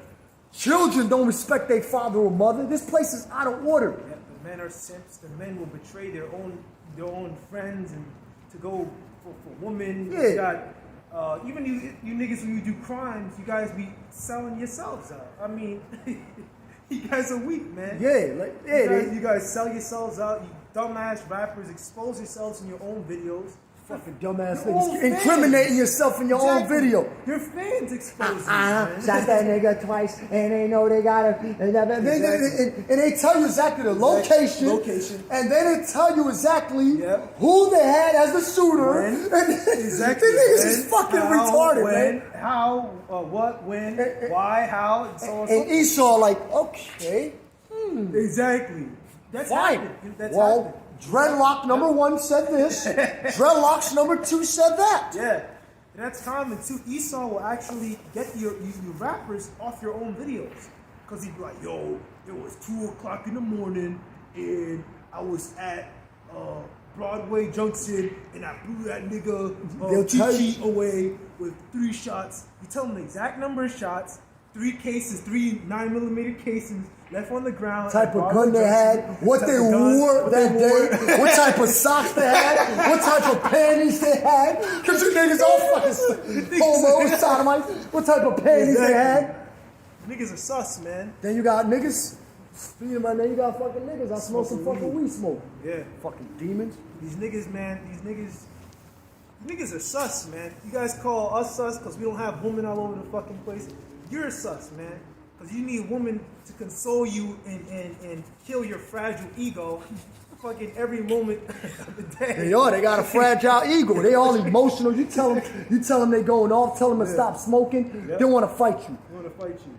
You tell them to stop being a sodomite, they want to fight you. Oh. Right? Because Jake is going to perish in the wickedness, man. Oh. That's it. That's simple too. We're just telling you what's going to happen to you before it happens. That's what prophets do. They say before something happens. Pro before, for side to speak. Let's get a little bit more than I think we're going to wrap up. Yeah, I don't want to go too far into it. All right. You said you wanted one at 2 Peter, 3rd chapter. 2 Peter chapter 3, we could close up on that. But, it's dealing with World War III and prophecy. Matter of fact, no. I want to grab this first. My back, nope. Isaiah chapter 13 and verse 19. And as a matter of fact, grab Isaiah 47, Babakusha. Isaiah chapter 13 and verse 19. And Babylon, the glory of kingdoms, which Babylon is the glory of kingdom. That's why Babylon, or she is called that golden cup. All right? That's how people the hammer of the world. People make deals with America. America offers people shoves democracy down the throat. All right, Habakkuk chapter 2, Salaka. This, I smell that shit like right around here too. It's like somebody's like literally right around me. Fucking demons, man. Something, right? fucking demons. Isaiah chapter 13 and verse 19. In Babylon, the glory of kingdoms, the beauty of the Chaldees. And America is the glory of kingdoms. Babal, which means confusing in the Hebrew, right? America is a confusing place. A man or a child doesn't know what he wants to be. You got the teacher telling, well, if you put on some high heels at the age of 7, but we're considered the bad guys. Yep. All right? Come on, man. I want to say also with you Edomites, man, America is like that beauty to you, man. Right? Because what you've done here in America, this experiment, I believe another name for America is even called the Great Experiment. All right, what you've done here, man, you're proud of it. You made this place rich. You know, World War II, after World War II, America having dominance. All right, this is the beauty of the Chaldees, man. Yep. I gotta bring this out right quick. My bad. Hold on. It's all good, right? This is Ezekiel chapter 39 and verse 6. I don't know if this is the exact one, but I'm gonna bring it out anyway. And I will send a fire on Magog, which is Russia, and among them, this you can't prove this speaking about ancient Japhites. You ain't gonna prove it. It's speaking about Japhites. And among them that dwell carelessly in the isles. In America dwells carelessly. And they shall know that I am the Lord. Right? Yep. Isaiah chapter 13 and verse 19. In Babylon, the glory of kingdoms, the beauty of the Chaldees' excellency shall be as when Yahweh Shai overthrew Sodom and Gomorrah. Verse 20. It shall never be inhabited, neither shall it be dwelt in from generation to generation. Neither shall the Arabian pitch tent there. Neither shall the shepherds make their fold there. But wild beasts of the desert shall lie there, and their houses shall be full of doleful creatures, and owls shall dwell there, and satyrs shall dance there. And wild beasts of the islands shall cry in their desolate houses, and dragons in their pleasant palaces. And her time is near to come, and her days shall not be prolonged. So what? The Most High is going to destroy this place like it did Sodom and Gomorrah. And it said the Arabians shall not pitch tent there. Now when you go to Iraq, or in that region where Sodom and Gomorrah was at, or the dead, or around that region, or there's a heavy population there, right? So it can't be talking about ancient Sodom and Gomorrah. It's speaking about here in America, man, and that's it. This is the book of Isaiah chapter 47, verse 1. All right. Come down and sit in the dust, O virgin. And a brother is going to close out the video. Done. I'll close out. I'll bring out a few more. So this is the book of Isaiah chapter 47, verse 1. Come, sit down and sit in the dust, O virgin daughter of Babylon. All right, come down and sit in the dust. It means to come down into a lower state. Okay? And why does it say virgin daughter of Babylon? Because this country here, America, hasn't ever been penetrated. Okay? What makes a virgin cease from being a virgin? Penetration from a man, right? From a male phallus. Okay? But down here in America, all right, there has not been any penetration. No nation has ever come to this country and utterly besieged it. But in other ancient places, right? In other ancient nations, that's happened. Okay? You got the sack of Susa. All right? You have let me get that one, if I can remember it. There were multiple sacks of Babylon. Or was it? Let's see here. Sack of Babylon. So yeah, fall of Babylon, the Neo-Babylonian Empire. No, not that one. Assyrians siege Babylon. There was an account I read here. Siege of Babylon. The siege of Babylon in 689 BC took place after the Syrian king Sennacherib's victory over the Elamites at the Battle of River Dayala. All right, so that's why I said, and I brought up that war politics in the ancient world, man. Elamites are modern-day Indians. Okay, you will call them Elamites. Okay, but those war politics back then are gonna go still back then today. That shit. Right? Close that shit too. But yeah, the siege of Babylon in 698 BC took place at the Syrian king Sennacherib's victory over the Elamites. What you bringing out now? The siege of Babylon. So I'll read it again. The siege of Babylon in 689 BC took place after the Syrian king Sennacherib's victory over the Elamites at the battle of the rivers Dayala. Although the Syrians had suffered heavy casualties at the river, they had beaten the Elamites such that the Babylonians now stood alone. All right, so they actually assaulted, the Syrians actually assaulted Babylon. So it can't be talking about, well, like them, because they've been penetrated. Ancient Babylon, these other ancient nations, they've been penetrated, they've been sieged. There was a sack at Susa in Persia, I believe, or Elam. Yeah, that was the capital. Susa, the palace of Susa. Is it Persia? I think it's Persia. It's Persia. Elam. Yeah, Elam. So that's like the winter house. It also mentions that in Book of Esther or Ezra. So yeah, so as it was back then, you know, as you said, as you always bring out, you know, nothing new under the sun. Did you bring out Isaiah 47? Oh, I'm still reading that. Okay, come. O virgin daughter of Babylon, sit on the ground. There is no throne, or daughter of the Chaldeans, for thou shalt no more be called tender and delicate. Yep. I mean that this country is it's like that. I want to move into the shot a little bit. But yeah, you know what's going to be called tender and delicate. This is no more going to be that great America the great. Oh, I love America, America the best, you know. And I did a video with a brother a while back too. Yeah. Did I mention how the population in that region? Yep. I mentioned actually Babylon, how the region of Babylon has a huge, has more of a population now than it did back then. Babylon was never destroyed by fire back then. The Babylonians weren't taken down by fire. Exactly. Even Alexander the Great even rebuilt, Babylon. Babylon was known for what? The Hanging Gardens. They were known for a lot of things, you know. They were sieged multiple times by the Assyrians. I think in the time of, you brought out Sennacherib, but there's another one. There's multiple times it was sieged and broken down and destroyed, but it was always rebuilt again. And I mean, those Assyrian kings, when they came down to Babylon, they would take down every single temple and then toss it, and I believe they tossed the remains into the Euphrates River. That's how much they fucked it up. But then they would build it up again anyway. Right. It wasn't never destroyed by fire. Exactly. So when you're talking about a fire, it's talking about nuclear destruction, man. Exactly. All right. As Sodom and Gomorrah, we know through prophecy. That's why you have a lot of rumors of wars. That's why things like this are taking place. Exactly. You know, just because you might got Putin having some type of peace talks with the European Union and shit like that, that everything's just gonna die down. No, it's not gonna die down. It's only going to escalate. It's only going to escalate because war has to happen, man. Exactly. In order for us to be in the kingdom, prophecies have to take place. Exactly. America got to go, man. The shit that people do in this society, it makes you want to throw up, man. This place makes you sick. The prophets used to even get sick to see this shit, man. Physically and like oh my God, like emotionally feeling like you're vexed by the filthy conversation of the wicked. Lot felt like that in Sodom and Gomorrah.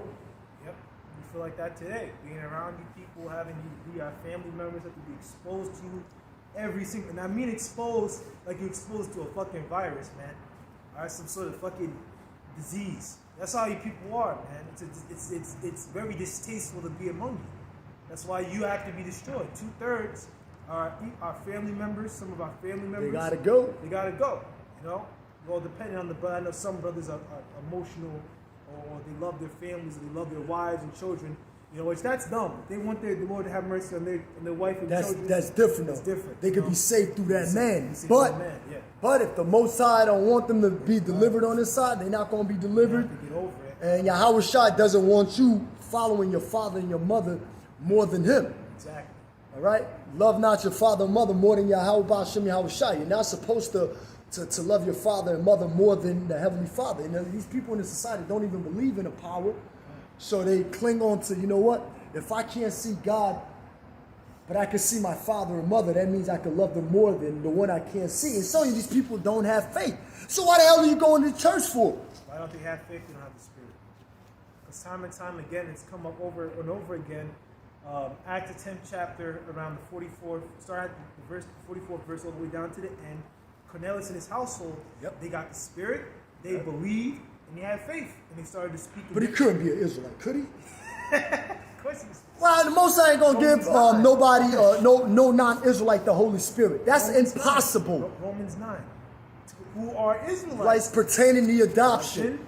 Why is the adoption? Exactly. Because we fell away as a people, and we had to be adopted, meaning brought back. Exactly. And why were the Israelite foreigners grafted back in? Because they fell away. They fell away. Yep. All right, you Christians don't know the Bible, man. Exactly. Stop using our book to try to justify your belief. We just read Isaiah the 13th. It said, "Have parted my land, divided my people." Scattered Joel my the people. 3rd. Oh, Joel the 3rd Joel chapter. the 3rd. Slide.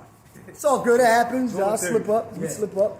But Because we're not perfect. we're not perfect. So this See is the that? book of, we're going to end off here. This is the book of 2 Peter chapter 3, verse 6. Whereby the world that then was, being overflowed with water, perished, going into the flood.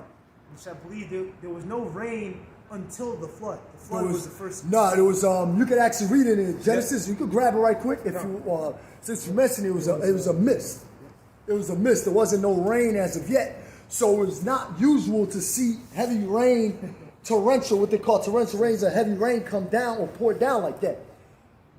You know, it's people in this society don't even know that. I don't even know that. There wasn't even no rain like that back then. Exactly. Before the flood, there wasn't no rain. There was a mist. Matter of fact, if you type in mist, it'll pop up. Let's try mist. Mist, Genesis, KJV. Genesis 2 and 6. This is the book of Genesis chapter 2, verse 6. He's standing there to make himself. He's doing that shit on purpose. I know all these fucking people. Forget this. Go ahead. This is the book of Genesis chapter 2, verse 5. And every plant of the field before it was in the earth, and every herb of the field before it grew, for the Lord power had not caused it to rain upon the earth, for there was not a man to till the ground. All right, so there was no rain back then. All right, so how was it watered? Verse 6. But there went up a mist from the earth and watered the whole face of the ground. Right, so there was a mist back then. A mist is like that gentle, the dew, like you see like the morning dew. Yep. You see like the grass from a distance. It's like, even when you go like down south or up here, it doesn't matter. You like look at that gentle touch, you know? But the Most High was so pissed off that he had it rain for 40 days and 40 nights continually and bombard the old world, the known world at that time. Destroyed them, man. That's why you got what you call in this lore history, but you got the Pangea, which Pan means all and Gea means geography. It was a one landmass at one particular time. Then the landmass spread apart. All right, what you call a Pangea. The landmass was all together in one. But once that flooded it, all the lands spread apart. All right. Of course, went to the east. Not to get too deep into things, but of course he went to the east, the west. No one dwelt in the west. Of course, later on Solomon sent Hamites, but no one really dwelt there as it made their land until the northern kingdom came. Right, the Most High set it up that way because that was going to be also too. It was going to feed in to the hands of prophecy. It was going to give into the hands of prophecy, which later on, like he said, the northern kingdom came over here. Exactly. So these things were all set up to take place. You know, the Wadi al-Basim Yahushua, that the Lord has given us this proper understanding and just not speaking out of our own mouths. The Lord, He'd already thought of that. All the way back in the creation, when He had that set up at that time, He already knew that America was going to be the place. Exactly. He declares the end from the beginning. Exactly. Through the mouthpiece, his prophets. His prophets, His men. Yep. You know, that's why we know that we have the 100% truth. All right, because the Most High has woken us up to this proper understanding. And what you want to do is you want to keep on maintaining good works. You don't want to fall out of this truth. You want to always have brothers encourage you. You encourage other brothers. Always be brotherly. All right, don't do brothers wrong. Continue to be in the spirit of prophecy. Because that's the spirit of Yahushua, is the spirit of prophecy. You don't find that in these church houses. Why? Because the spirit is not dwelling in temples made with hands. And that's how we know. I made a video yesterday dealing with the Western Wall. That's how we know. And I brought out Acts chapter 7 and verse, I believe, 38 or 48. 48. For the Most High dwelleth not in temples made with hands. Why? Because the spirit of the Most High is not in these churches, and it's not in Israel, where the so-called third temple is going to be built. Now, the spiritual temple is being built now. The tabernacle of David is being built now. And they want to talk about a third physical temple. Then what's going to happen in a third physical temple? You got Muslims there. war there, showing you that they don't know what's going on. These Muslims are not prophets. We're prophets. Exactly. The Israelites are prophets. Exactly. And the tabernacle of David is being built up right now. It's being rebuilt. Amos 9. Breaches, Yep. Those breaches are being closed. All right. Which Those gaps are being. Which meaning that the southern kingdom and the northern kingdom and the southern kingdom are going to be brought together again. All right, which of course We are being brought. Yeah. We're together. You see us out there on the highways and byways. exactly, but of course Brothers might not know exactly what tribes we come from. Like, you know, we say, okay, I could possibly be from this tribe. But the Spirit bears witness that we are the children of the Heavenly Father. This is our record. The record is the proof that we're out here as prophesied. The southern and northern kingdom coming together. Ephraim and Ephraim Sanat. Yeah, exactly. Yeah, that's going to come in the kingdom, though. Because, of course, certain things that's coming forth in the camp, starting with us. Right. In the hopeful elect. Right, but as we know now, our people are still under the curses, 2/3. But when it says, death, right, when Judah should not vex Ephraim, the brothers, right, it's going to be mainly, of course, perfectly in the kingdom. But right now, you see brothers out there in these camps and at brotherhood. Let brotherly love continue. So you brothers got to be mindful. All right, and the scriptures even tell you in Ezra's, they were not mindful of the scourges. I believe it says. Because these 2/3 are not mindful of what the Most High did to us. They're not even, it doesn't register to them why they're in the condition they're in. They're asking stupid ass questions like, well, how did you guys go into slavery? Like, they don't know. But we're telling you all the answers through the scriptures, and we're making, and to them it's like an idle tale. Like, we just came up with this stuff. No, we ain't come up with this stuff. It's true. Exactly. They try to say that slavery never happened. But this is the last verse that we're going to read. Verse 7, but the heavens and the earth, which are now by the same word, are kept in store, reserved into fire against the day of judgment and perdition of ungodly men, which we already read in multiple scriptures. Isaiah the 13th chapter goes into it. America's going to be destroyed, man. Heavens, it's all being reserved into that day, man. Right. Where there's nuclear missiles, the chariots are going to come down and bring very grievous fire upon this place.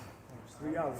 Yeah, almost 3 hours, but that's all we wanted to bring out. So Sodom and Gomorrah, you have the history, you have an extensive history of just about everything. The 14th chapter, the 10th chapter, the 13th, the 14th, the 18th, the 19th, 2 Peter 2, Isaiah 13, Jude we brought out, Revelation we brought out.